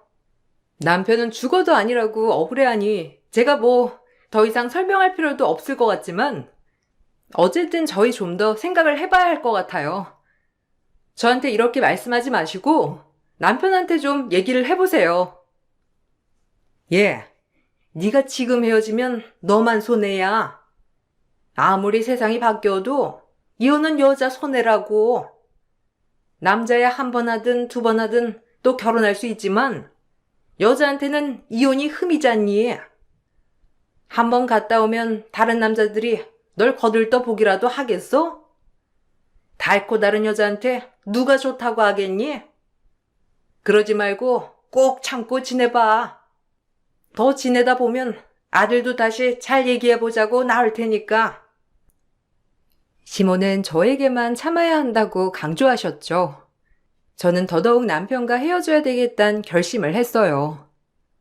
그렇지만 남편은 절대로 자신은 외도를 저지르지 않았다며 억울해했고, 만일 헤어진다고 하더라도 내 의부중 때문이라고 주장했어요. 전 증거를 모으기 위해 노력했죠. 그런데 남편은 세심한 만큼이나 철저했어요. 어느 하나 증거도 남기지 않더라고요. 그러던 중 제가 출장지에서 집으로 오던 날 사건이 발생했어요. 폭설로 지방 출장이 취소된 새벽밤에 저는 남편 몰래 집으로 들어왔죠. 작은 방에서 잠들어 있었는데 밖에서 소곤대는 소리에 일어나게 되었어요. 그런데 두 년놈들이 이상한 소리를 하고 있더라고요. 와이프 어차피 출장 가서 집에 없어. 오늘은 퇴근하고 바로 여기로 오면 돼. 어차피 우리 몇 달 뒤에는 같이 여기서 살 거잖아. 안 그래도 한번 보여주려고 했는데, 와이프가 밖에 쳐나가지를 않아가지고. 어쨌든 이렇게 보여줄 수 있어서 다행이다, 자기야. 아침에 오느라 힘들진 않았어? 여기까지 안 와도 되는데 금방 챙겨서 나가려고 했거든. 아니야, 오빠. 내가 오면 되지. 그나저나 지금 깔끔하고 좋네. 여기 이사 오면 싹 리모델링은 해야 되겠다. 그렇지? 지금 사는 집 내놓긴 했는데 와이프는 언제 집 나가겠대? 그런 소리는 안 해? 바람인 거 알았으면 그냥 곱게 집이나 나가지. 왜 굳이 여기서 버티고 있는지 모르겠네. 오빠 아직 증거 잡힌 건 아니지? 이러다가 증거 잡아서 소송하는 건 아니야? 아니야. 걔 멍청해서 그런 거 못해. 그리고 보니까 우울증 걸려가지고 약 먹고 있더라고. 안 그래도 내가 걔 우부증 때문에 미쳐버리겠다고 요즘 문자도 엄청 보내놓고 있거든. 아마 그걸로 걸고 넘어져가지고 헤어지면 될 것 같아. 아휴, 결혼 한번 잘못해가지고 내가 뭔 고생이냐. 이렇게 이쁜 자기를 두고선 한 집에 살지도 못하고 말이야. 이혼하려면 또 오래 걸리니 어떡해. 이거 오빠 와이프 몰래 음료에 타먹여. 왜 이혼해? 이거 하나면 다 해결되는데. 와이프 우울증 약 먹는다고 했지? 내가 그래서 다 준비했지. 이거 모으느라고 내가 얼마나 고생했는지 알아? 이거 한 번이면 끝나니까 우리 조금만 참자. 두 사람은 몰래 음료에 무언가를 섞어두고 나갔어요. 어찌나 두 사람이 서로에게 정신이 팔렸는지 제 신발은 아예 보지도 못했더라고요. 나가는 소리에 거실로 나가보니 식탁 위에는 남편의 쪽지와 함께 음료수가 같이 있었죠. 쪽지에는 여보 당신이 날 의심해서 너무 마음이 아파. 그렇지만 출장 다녀오느라 고생했어. 이거 마시고 기운내. 우리 다시 잘 지내자. 하는 내용이 적혀 있었어요. 전 그 쪽지를 보고선 기가 막혔습니다. 아마 그 안에 무언가를 타놓았던 거구나 싶었죠. 새벽에 잠을 제대로 못 잤던 전 증거를 잡았단 생각에 마음이 풀렸는지 잠이 몰려오더라고요. 결국 다시 잠에 들었고 깨게 된 건 오후가 다 되어서였어요. 개운하게 거실로 나가보니 시모가 식탁 앞으로 쓰러져 있었죠. 전 급하게 신고를 했고 병원으로 향했어요. 시모는 겨우 목숨은 건졌지만 깨어나지 못하고 식물인간 상태가 되었어요. 알고 보니 시모는 남편을 챙겨주려고 아침에 몰래 신혼집에 왔던 거였고 애정어린 남편의 쪽지를 보고서는 질투가 났는지 어쨌는지 그걸 홀라당 먹었던 거였어요. 모든 사실을 알고선 남편은 절 원망하더라고요. 당신, 당신 다 알면서 안 먹었지? 그거 우리 엄마 먹으라고 고스란히 거기다 둔 거지? 어떻게 당신 다 알고 있었으면서 다 알면서 그걸 거기다가 그대로 놓을 수가 있어? 이건 당신이 우리 엄마 저 지경으로 만든 거야. 알아? 우리 엄마 해한 건 당신이라고. 이제 어쩔 거야? 엄마 평생 깨어나지 못하고 식물인간으로 살아야 할 수도 있다는데 어쩔 거냐고. 어느 정도로 뻔뻔하면 그딴 말을 그렇게 내뱉니? 다 알면서 안 먹었냐니? 다 알면서 그대로 놓았냐니? 내가 뭘 알고 있다는 건데? 내가 어머님을 왜 해야 한다는 건데? 내가 아니라 당신이 알고 있겠지? 당신이 날 해하려고 했으니까. 그 안에 도대체 뭘 탔어? 뭘 탔길래 네 엄마가 그걸 먹고 이 모양이 된 건데? 그건 나도 모르지. 네가 탄 거니까. 네가 우울증 겪어서 약 처방받고 그거 전부 다 그 안에 담은 거 아니야? 내가 쪽지 남긴 것처럼 위장해서 우리 엄마 골로 보내려고 그런 거 아니냐고. 네가 그러지 않고서야 우리 집에서 그런 짓 할 사람 누가 있어? 나 당신 신고할 거야. 엄마 해하려고 했던 거 내가 다 신고할 거라고. 말이 안 통하네 정말. 야, 네 엄마 네가 식물인간 맞는 거야. 아니다. 너랑 그 상간녀 걔랑 둘이서 같이 불구 만든 거네. 금수 같은 것들. 니네가 한 짓 안 밝혀질 줄 알았냐? 꼬리가 길면 밟히는 법이지. 나 없는 사이 계략 짜느라 수고 많았네. 근데 어쩌냐? 그거 내가 다 알아버렸는데. 고맙게도 이렇게 증거까지 만들어주시니 어떻게 감사를 전해야 할지 모르겠다, 야. 전 남편과 상간녀를 신고했어요. 경찰 조사가 시작되면서 그동안 모았던 증거 자료들을 모두 제출했죠. 남편은 제가 한번 우울증약을 처방받았던 걸 보고선 제가 우울증약을 꾸준히 먹고 있었다고 생각을 했던 모양이었어요. 그렇지만 저도 남편과의 문제 때문에 심한 우울증을 앓긴 했지만 약은 한 번만 처방을 받았고 더 이상 먹었던 적은 없었죠. 특히 사고가 발생했을 땐 더더욱 전 처방을 받은 적이 없었어요. 제가 지적을 했던 남편과 상간녀 처방전을 찾아보니 바로 상간녀가 우울증약을 주기적으로 처방을 받았더라고요. 남아있던 음료 안에서 발견된 약물이랑 동일했죠. 그렇게 증거와 진술로 남편과 상간녀는 가실치사, 미수 혐의로 처벌을 받게 되었어요. 뒤늦게 남편은 처벌 불원서를 작성해달라고 하더라고요. 여보, 사실 내가 여자에 미쳐가지고 눈이 돌았었나 봐. 내가 당신 해하려고 했던 게 아니라 소연이 걔가 당신이 없으면 다 해결된다고 하길래 내가 미쳐서 그랬던 거야. 절대로 내가 먼저 당신 해하려 한다고 그런 말 한 적 없어. 나 믿지? 당신한테 그런 짓 했던 건 나 정말 미안하지만 나까지 깜빵에 들어가면 우리 엄마 누가 봐줘. 당신이 좀 합의 좀 해줘. 내가 왜? 그렇게 내가 의심할 때는 억울하다며 발뺌하더니만. 왜? 지금도 억울하다고 발뺌이라도 해보지 그래.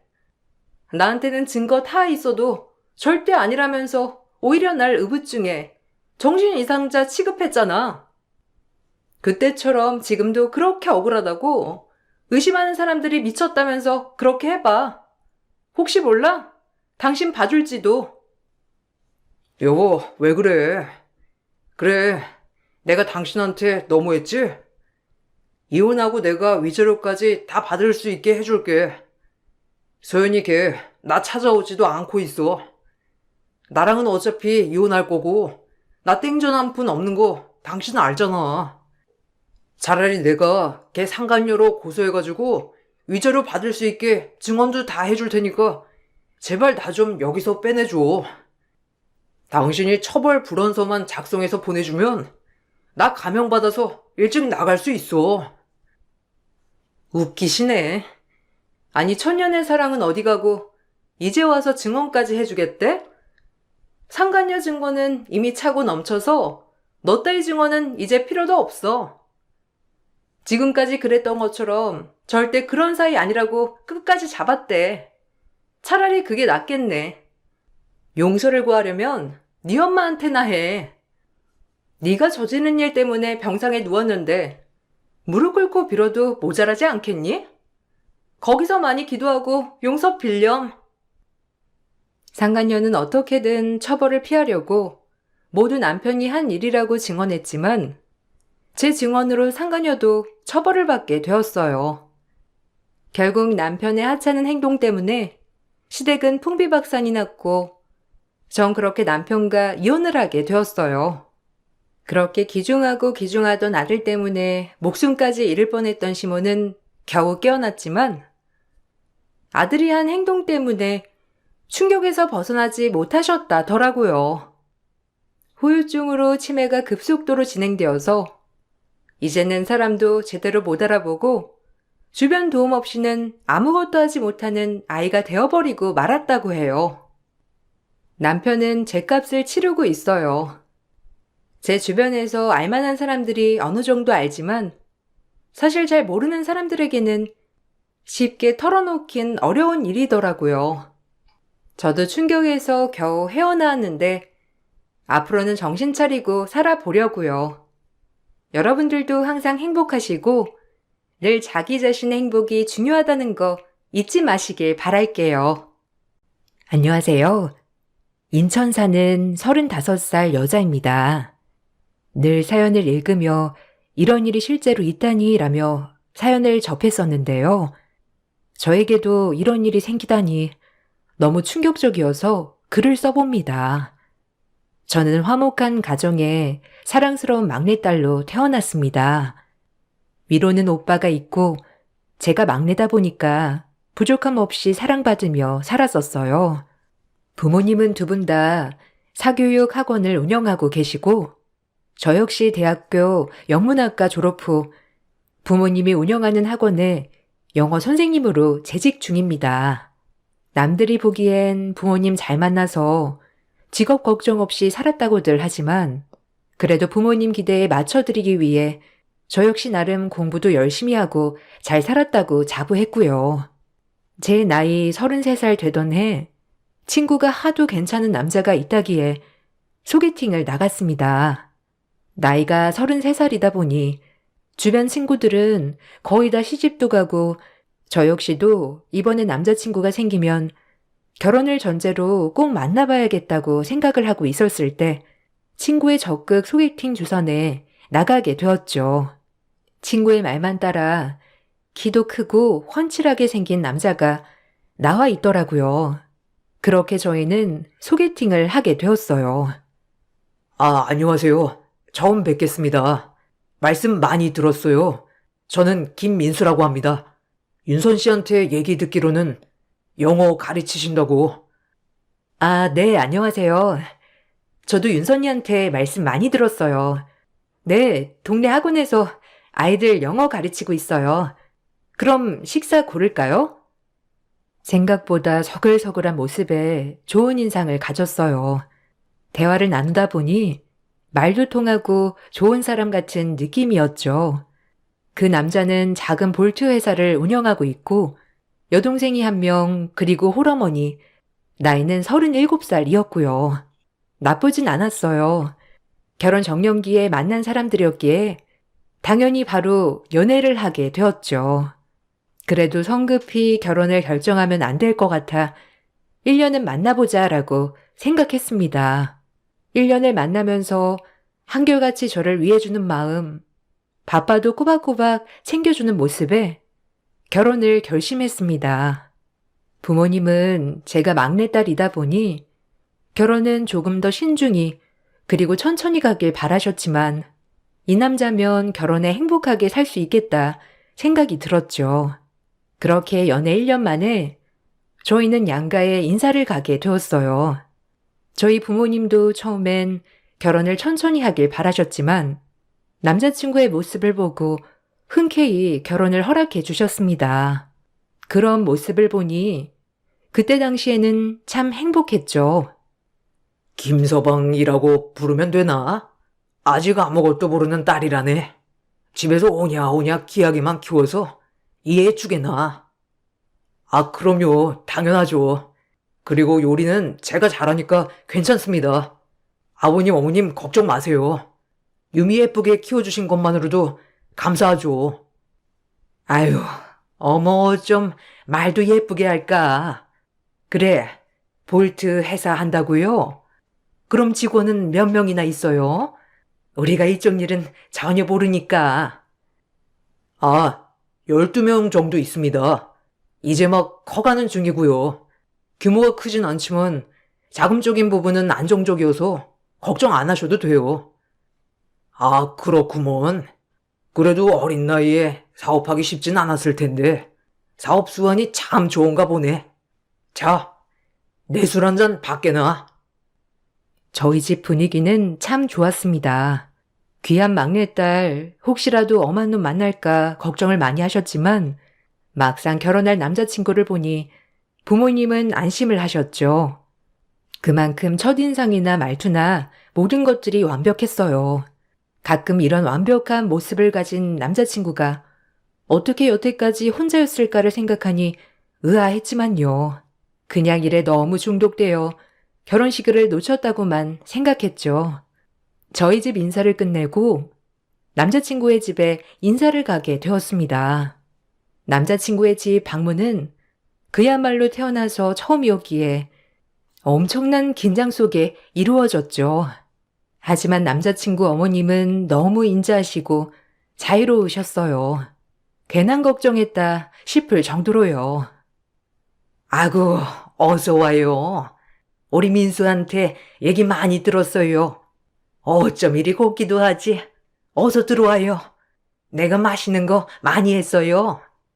아, 안녕하세요. 처음 뵙겠습니다. 저도 말씀 많이 들었어요. 아, 너무 맛있는 냄새가 많이 나는데요? 너무 힘드셨던 거 아니에요? 아유, 얼굴도 예쁜 아가씨가. 말도 참 예쁘게 하네. 예민이야. 새언니 될 사람이다. 어서 와서 인사하렴.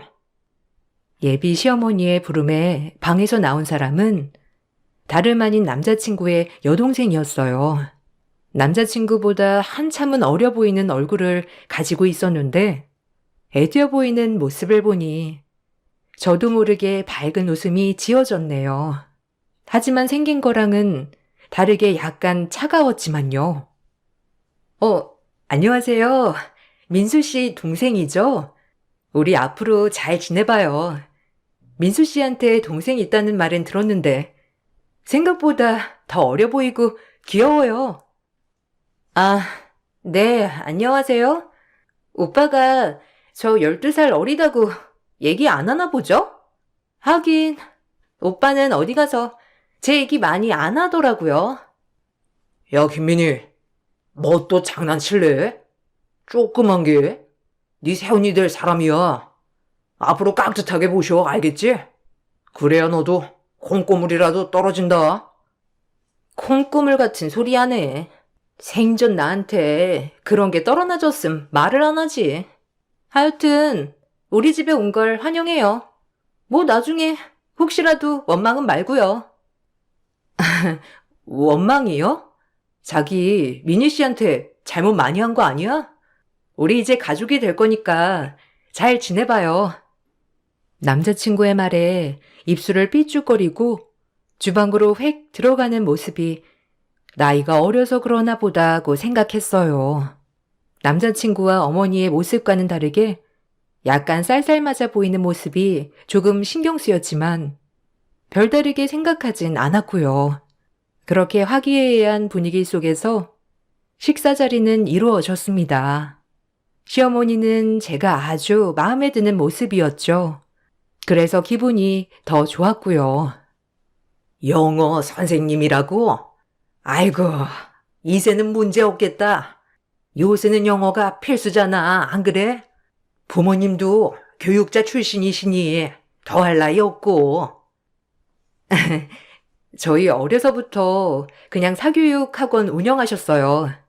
부모님의 모습에 영향을 받아 이렇게 영어를 가르칠 수 있게 됐고요. 아, 그럼.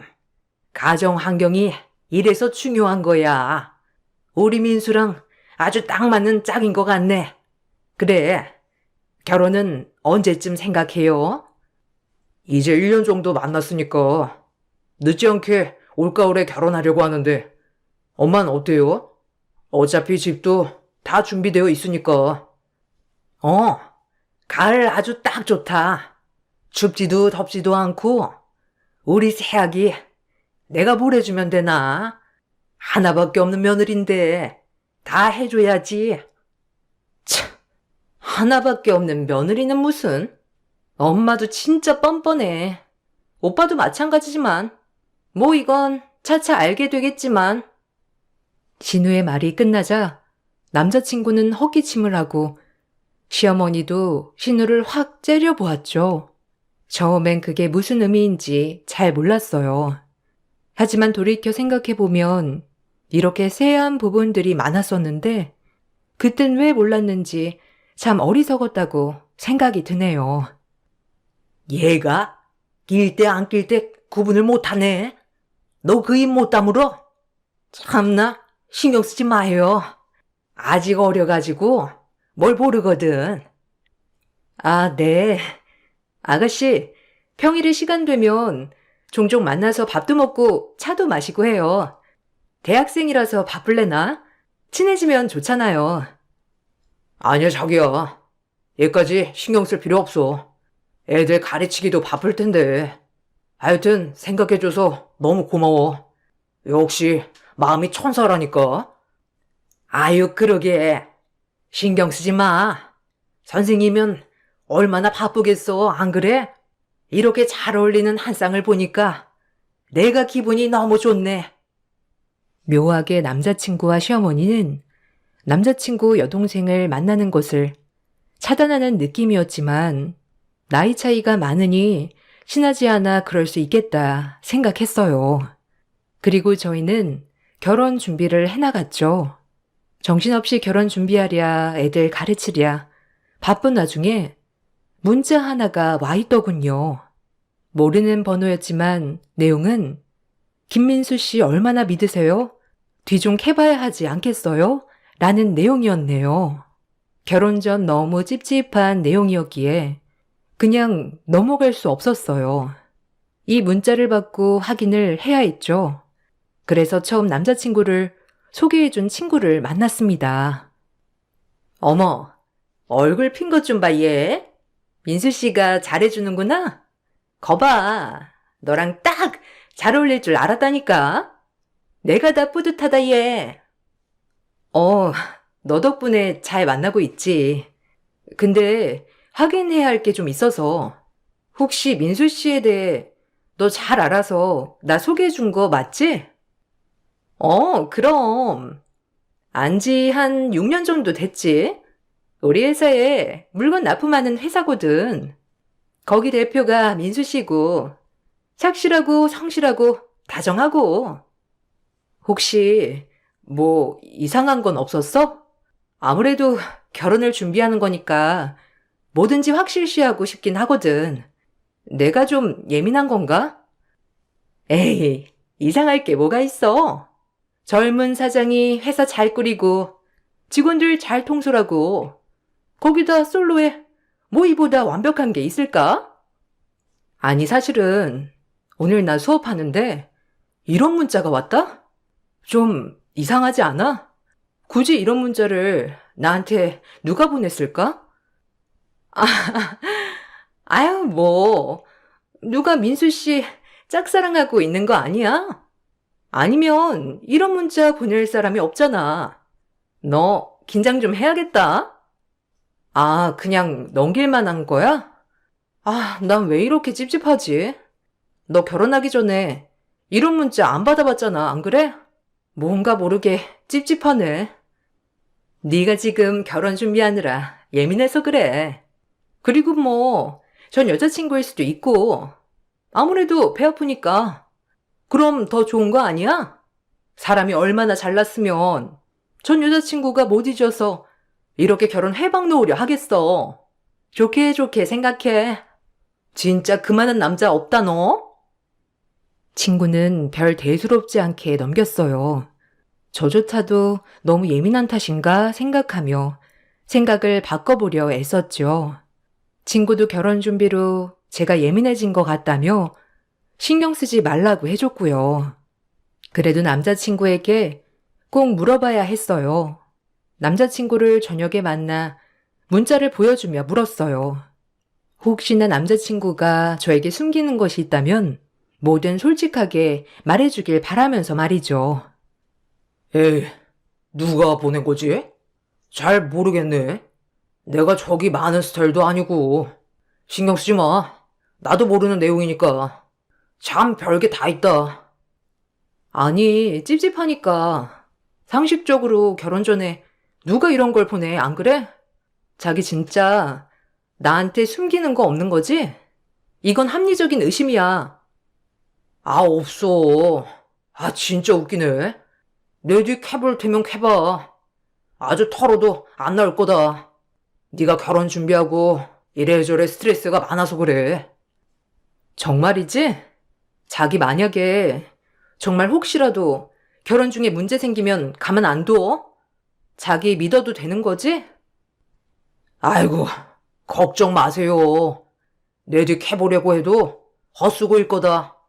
그래도 자기가 이만큼 나한테 관심이 있는 것 같아서 좋은데? 딱 잘라 없다는 남자친구의 말에 더 이상 묻지 않고 결혼을 준비해 나갔습니다. 그것이 어마어마한 파장을 불러올지 모른 채 말이죠. 그렇게 모든 사람의 축복을 받는 결혼식이 시작되었어요. 남녀노소 할 것 없이 모든 사람이 축복해 주었지만 딱 한 사람, 신우이만 불만 가득한 표정이었죠. 그리고 결혼식 날 신부 대기실에 와 또다시 의미심장한 소리를 해대더군요. 이때라도 신우이를 부여잡고 물어봤어야 했는데 결혼식이라 너무 경황이 없었죠. 그리고 또다시 의심은 커져만 갔어요. 아가씨, 어서 와요. 우리 사진 찍어요. 오늘 너무 예쁘게 하고 온 거 아니에요? 이리 앉아요. 저희 사진 좀 찍어주세요, 기사님. 언니는 조심성이 없나 봐요? 아님 사람이 묻어난 건가? 문자 못 받았어요? 이해가 안 가네. 결혼을 강행한다는 것이. 네? 아니, 무슨 말이에요? 혹시 그 문자 아가씨가 보낸 문자였어요? 아니, 그럼 그게 무슨 뜻이었는데요? 알아볼 수 있으면 충분히 알아봤을 텐데. 열정이 없는 건가? 모른 척하고 싶은 건가? 참 언니도 여러모로 대단하네요. 제가 아주 의아한 표정을 지을 때 사진기사님이 오셔서 사진을 찍어주셨죠. 그렇게 신우이는 의문만을 남긴 채 사진을 찍고 돌아가 버렸습니다. 아가씨의 그 말을 들으니 꾹꾹 눌러 담은 의심 덩어리가 커졌고요. 결혼식 내내 웃는 게 아니었습니다. 환하게 웃고 계시는 부모님, 시어머니, 그리고 모든 친지들의 축하 속에 결혼식은 끝이 났죠. 그리고 신혼여행을 가는 차 안 남자친구, 아니 이제 남편이 된 그 사람에게 꼬치꼬치 따져 물었네요. 남편은 별게 아니라고 딱 잡아댔지만요. 아니 그 문자 아가씨가 보낸 거던데? 자기 아가씨랑 사이가 왜 그런 건데? 처음 인사 갈 때도 그러더니만 진짜 뭐 있는 거 아니야? 아, 있긴 뭐가 있어. 아, 진짜 미니 걔는? 어려서부터 엄마가 나랑 민이랑 많이 차별했어. 워낙 늦둥이기도 하고. 그리고 엄마가 늦은 나이에 낳다 보니까 당연히 원치 않았던 아기이기도 하고. 그거에 애가 항상 차별한다 뭐한다 하더니 매일 그러는 거야. 결혼한다고 하니까 뭐 오빠의 실체를 밝히겠다부터 해가지고 근데 뭐 밝힐 게 없잖아. 그러니까 그냥 이런 식으로 하고 다니는 거지 뭐. 그래서 내가 너 민이랑 어울리지 말라고 한 거야. 걔 나한테 감정 안 좋아. 자격지심도 심하고 그러니까 그냥 무시해. 네 남편은 나야. 정말 단순히 그것뿐이야? 만약 지금부터 거짓말 하나라도 있으면 가만 안 둬, 정말? 내 성격 알지? 자기 말 믿을게. 근데 자기한테 자격지심이 있다고 하기엔 좀 선을 많이 넘네, 진짜. 아가씨, 따끔하게 경고 한번 해야 하는 거 아니야? 자기를 자꾸 모함하잖아. 전 남편의 말을 믿기로 했습니다. 어려서부터 자격지심이 심하다는 여동생, 그리고 항상 남편을 못마땅하게 생각한다고요. 제가 인사 갈 때도 떨떠름해 하였으니 진짜 그런가 보다 했어요. 그렇게 저희는 없었던 일처럼 잘 지내기 시작했죠. 시어머니는 정말 저를 금이야 오기야 예뻐해 주셨습니다. 본인이 가지고 있는 패물부터 시작해서 저에게 모든 걸 다 해주셨네요. 친구들은 그런 저를 참 부러워했어요. 시댁 잘 만나는 게 쉽지 않은데 저보고 남편 복에 시댁 복이 넘쳐난다고 했거든요. 나름 그런 말들을 들으니 내심 뿌듯하기도 했어요. 가뜩이나 친구들보다 늦게 간 시집 너무 잘 간 것 같아 뿌듯했죠. 아유, 진짜 부러워. 우리 중에 제일 늦게 시집 가더니 네가 남자는 제일 잘 물었다 얘. 돈 잘 벌어, 시댁 좋아. 진짜 부러운 기집애. 어머님이 진짜 잘해주시지 뭐. 아무래도 며느리가 하나여서 그런 것 같아. 너희들도 괜찮으면서 뭘 그래. 내가 좀 더 낫나? 에휴, 너만 하겠냐? 남편 다정한 것도 진짜 복이야. 우리 남편은 찬바람이 쌩쌩 분다 아주. 결혼하면 또 남자는 자연스레 효자야. 그리고 효도도 다 대신해 주길 바래.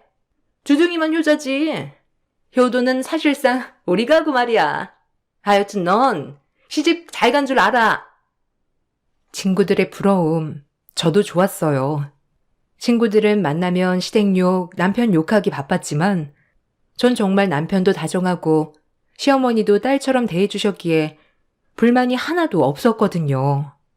가끔 시댁에 가면 찬바람이 쌩쌩 부는 시누이가 조금 마음에 걸렸지만 정말 어려서부터 차별을 많이 받고 자라 오빠를 참 싫어하나 보다고 생각했네요.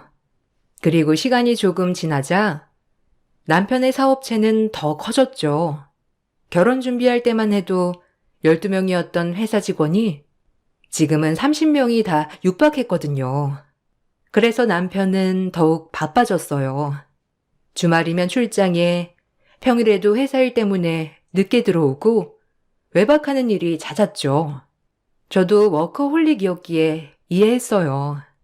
그리고 사업하는 남편이야 오죽 바쁠까 하며 말이죠.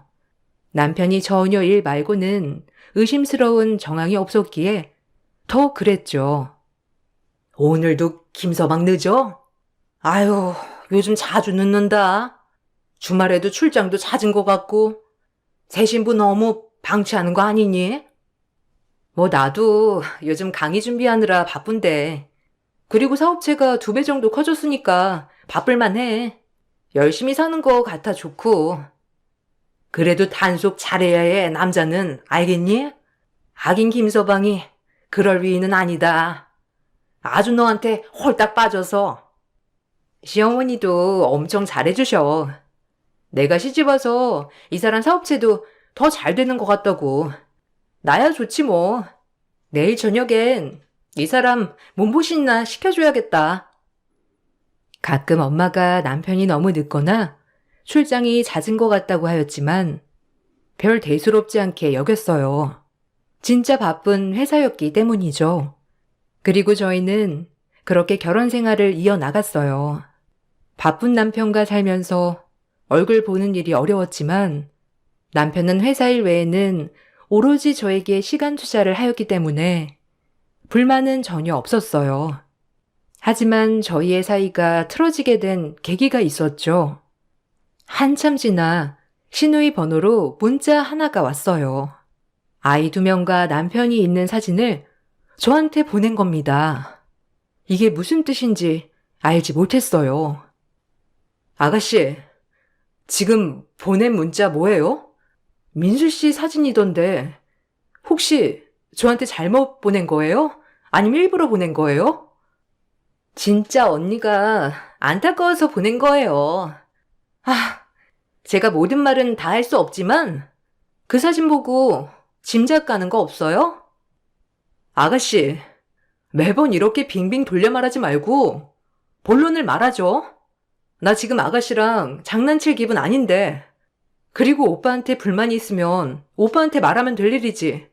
왜 매번 이렇게 사람한테 기분 나쁘게 문자 하나 보내고 의미심장한 말하고 왜 그런 거예요? 오빠랑 12살 차이 나니까 처음엔 어려서 그런가 보다 하고 이해했는데 장난이 좀 선을 넘는 거 아니에요? 할 말이 뭐예요?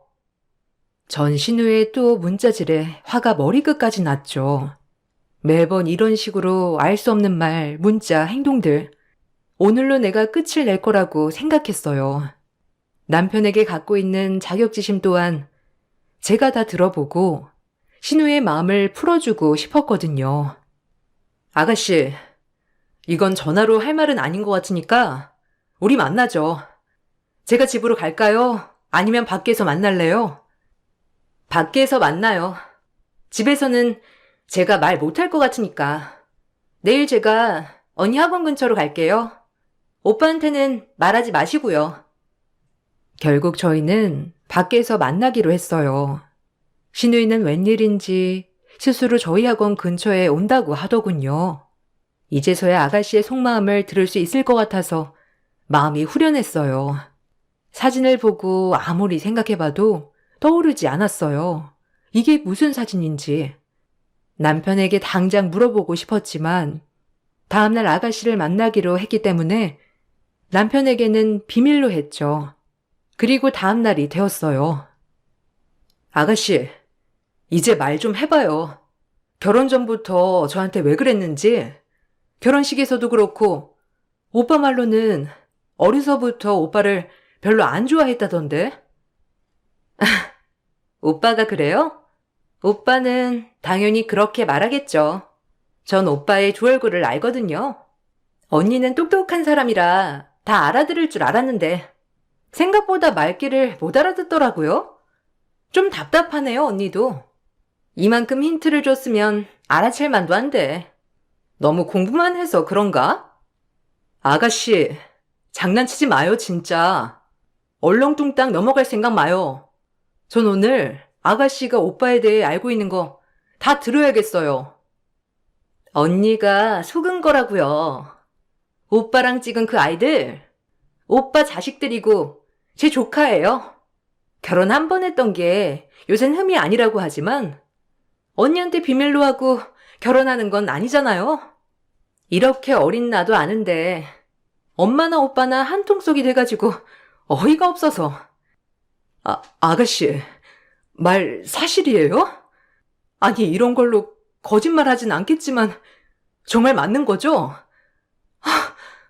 나한테 말해주는 의도가 뭐예요? 제 조카들이 불쌍해서요. 그리고 먼저 새언니도 마찬가지고 시집살이 엄청 하다 쫓겨났는데 저는 태어나서 지금까지 오빠랑 저랑 비교만 당하고 살았어요. 근데 새언니가 제 마음을 유일하게 헤아려준 사람이거든요. 그 집에서 억울하게 쫓겨나고 혼자서 애 키우는데 불쌍하잖아요. 그리고 언니는 죄 없지만 지금 애 없을 때 결단을 내리는 게 낫지 않겠어요? 이 말이 진짜 사실이죠? 하긴 굳이 저한테 거짓말할 필요도 없겠죠. 늦었지만 말해줘서 고마워요. 말하기 쉽지 않았을 텐데. 어차피 저도 곧 그 집이랑 손절할 거거든요.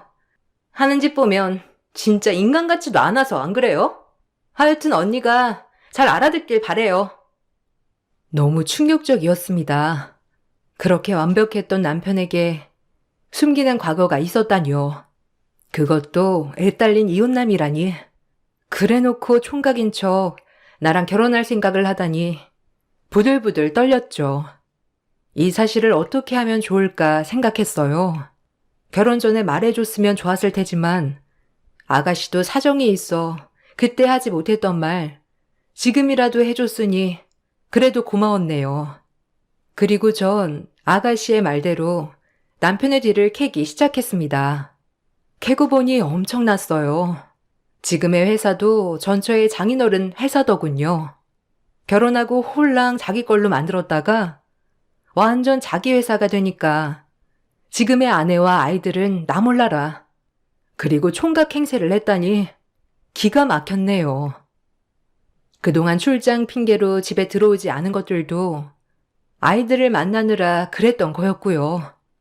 전처는 아이들이라도 아빠를 만나면 좋겠다고 생각하여 나름 아빠 노릇만 한다면 더 이상의 분란은 만들지도 않았고요.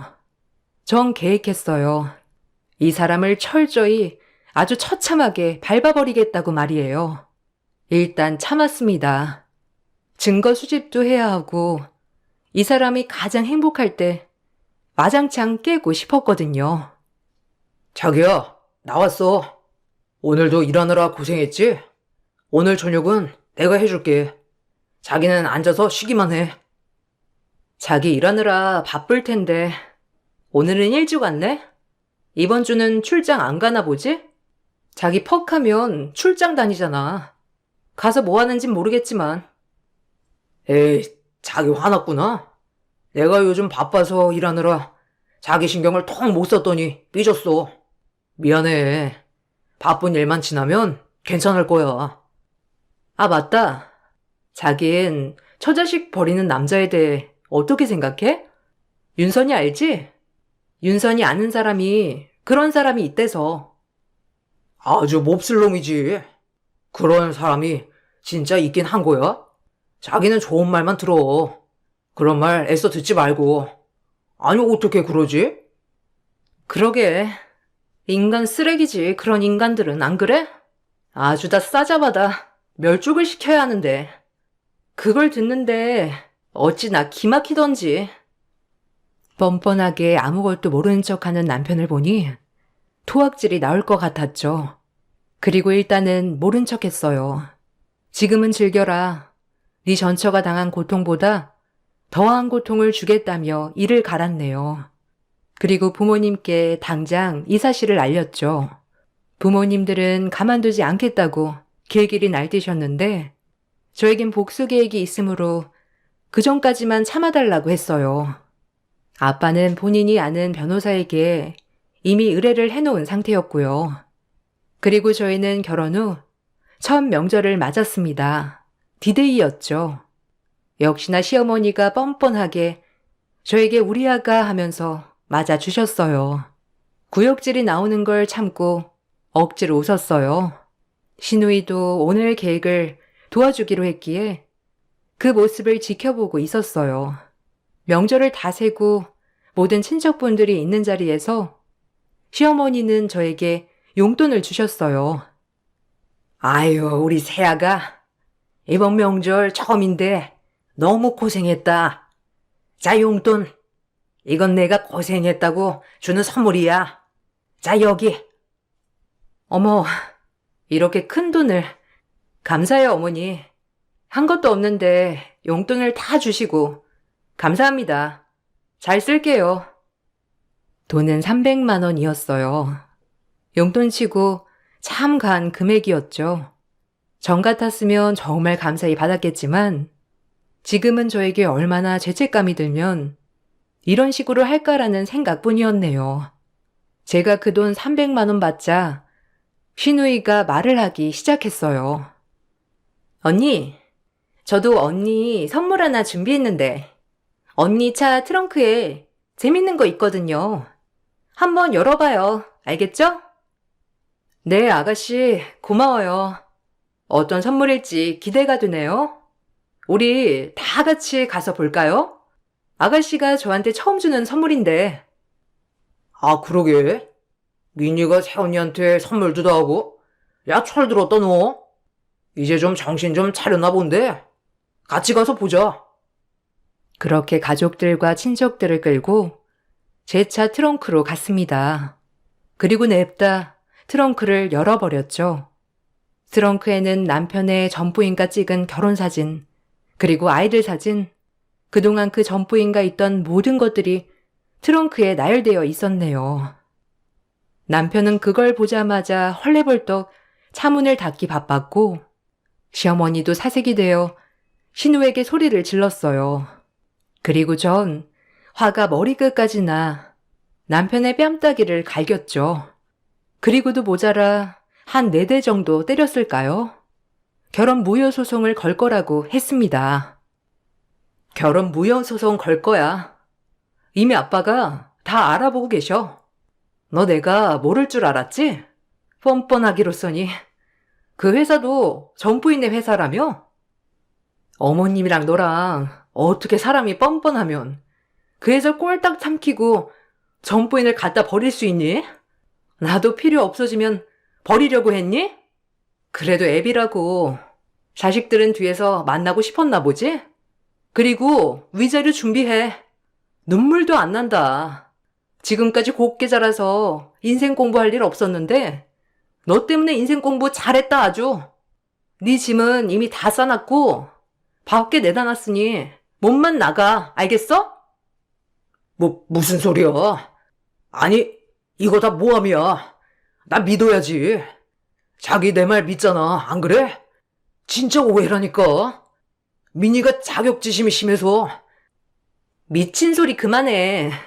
조카들이 불쌍하지도 않아? 맨날 제 아빠만 기다리는데 그렇게 살고 싶니? 처자식은 나 몰라라. 닥쳐! 네가 뭘 알아? 자기야, 제발 내 말 좀 믿어줘, 어? 나 자기밖에 없는 거 알잖아. 지금 이 조작된 사진을 믿는 거야? 너나 닥쳐. 어디 뻔뻔하게 주둥이를 놀려? 네 그 두 얼굴을 진작 알아챘어야 했는데 지금이라도 알아챈 게 어디겠냐만. 그리고 시어머니한테도 일침을 날렸습니다. 전 며느리 다 뺏겨먹고 필요 없어지자 홀랑 내다버리고 영어 강사라고 하니 어느 정도 배운 것 같으니까 저를 애지중지하는 전 시어머니에게 말했죠. 맘 같아선 뺨도 날리고 싶었지만 어른이라 참았네요. 그리고 아줌마, 정신 차려. 이 집도 그 회사 때문에 유지하고 사는 것 같은데 똥물이 흙탕물까지는 안 되지, 안 그래? 아줌마 아들이 누구 닮았나 보니까 딱 아줌마 닮았어. 뭘 보고 자랐겠냐? 아들이 정신 나간 길을 간다고 하면 어미 된 도리로 말려야 할 사람이 짝짝꿍해서 사기 결혼에 동참해? 아줌마 손주들이 불쌍하다, 알아? 한심한 인간들. 다 가만 안 둘 거야. 아가야, 오해다. 이게 다 오해야. 그리고 그 집이랑은 애초에 끝났어, 깨끗하게. 이혼남이긴 해도 그냥 싱글이나 마찬가지야. 말이 되는 소리를 해요, 아줌마. 그리고 오늘 준 300만 원은 잘 쓸게요. 3천만 원을 받아도 모자라지만 이 여우 같은 아줌마야. 이 말을 끝으로 전 차를 타고 집으로 향했어요. 이미 시댁에 오기 전 남편 짐을 밖으로 다 뺐기 때문에 철저히 제 집이었죠. 남편은 울고불고 전화 오고 시어머니도 전화 오고 난리가 났지만 단 한 통도 받지 않았어요. 그나마 아가씨가 좀 걱정되어 연락을 해보았지만 아가씨도 그 집을 나왔다고 하더라고요. 자기도 너무 소름 끼쳐서 같이 살고 싶지 않다나. 그리고 전 혼인 무효 소송을 진행했고요. 결과는 남편이 저에게 사기를 친 것은 분명하기에 100% 무효가 되었죠. 그리고 거기에 정신적 피해 보상까지. 남편은 미안하다고 저밖에 없다고 전화하고 저희 부모님 댁에도 찾아와 무릎을 꿇었지만 저희 아버지에게 그날 먼지나게 맞았네요. 두들겨 맞아도 모자란 인간이지만 뭔가 후련하기도 하고 큰 인생 공부했다 생각해요. 제 인생에 이런 일이 또 있을까 싶기도 하고요. 세상에 별의별 일이 다 있다지만 제가 이런 일을 겪다 보니 이제 믿을 사람 없다고 생각이 드네요. 전 남편을 주선해준 친구도 정말 몰랐다며 저에게 미안해하고 있고요. 친구의 잘못은 아닌 것 같아요. 제가 결혼하고자 하는 마음이 앞서 제대로 알아보지 않은 잘못이니까요. 남편은 제 친구 회사에도 소문이 나고 회사에 소문이 나서 회사 자체 이미지가 엄청 안 좋아졌다고 하고요. 뭐 사장이란 사람을 믿고 맡길 수가 없으니 그 회사 물건을 납품받기 꺼려진다고요. 아주 잘 됐다고 생각했습니다. 피땀 흘려 얻은 회사도 아니고 점포인 회사를 통째로 집어삼켰으니 말이죠.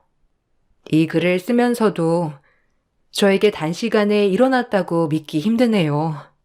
그래도 지금은 많이 괜찮아졌어요. 그래서 이 글도 쓸 수 있는 거고요.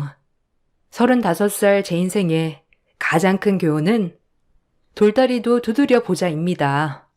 과거를 돌릴 순 없겠지만 이젠 현재를 잘 헤쳐나가려고 해요.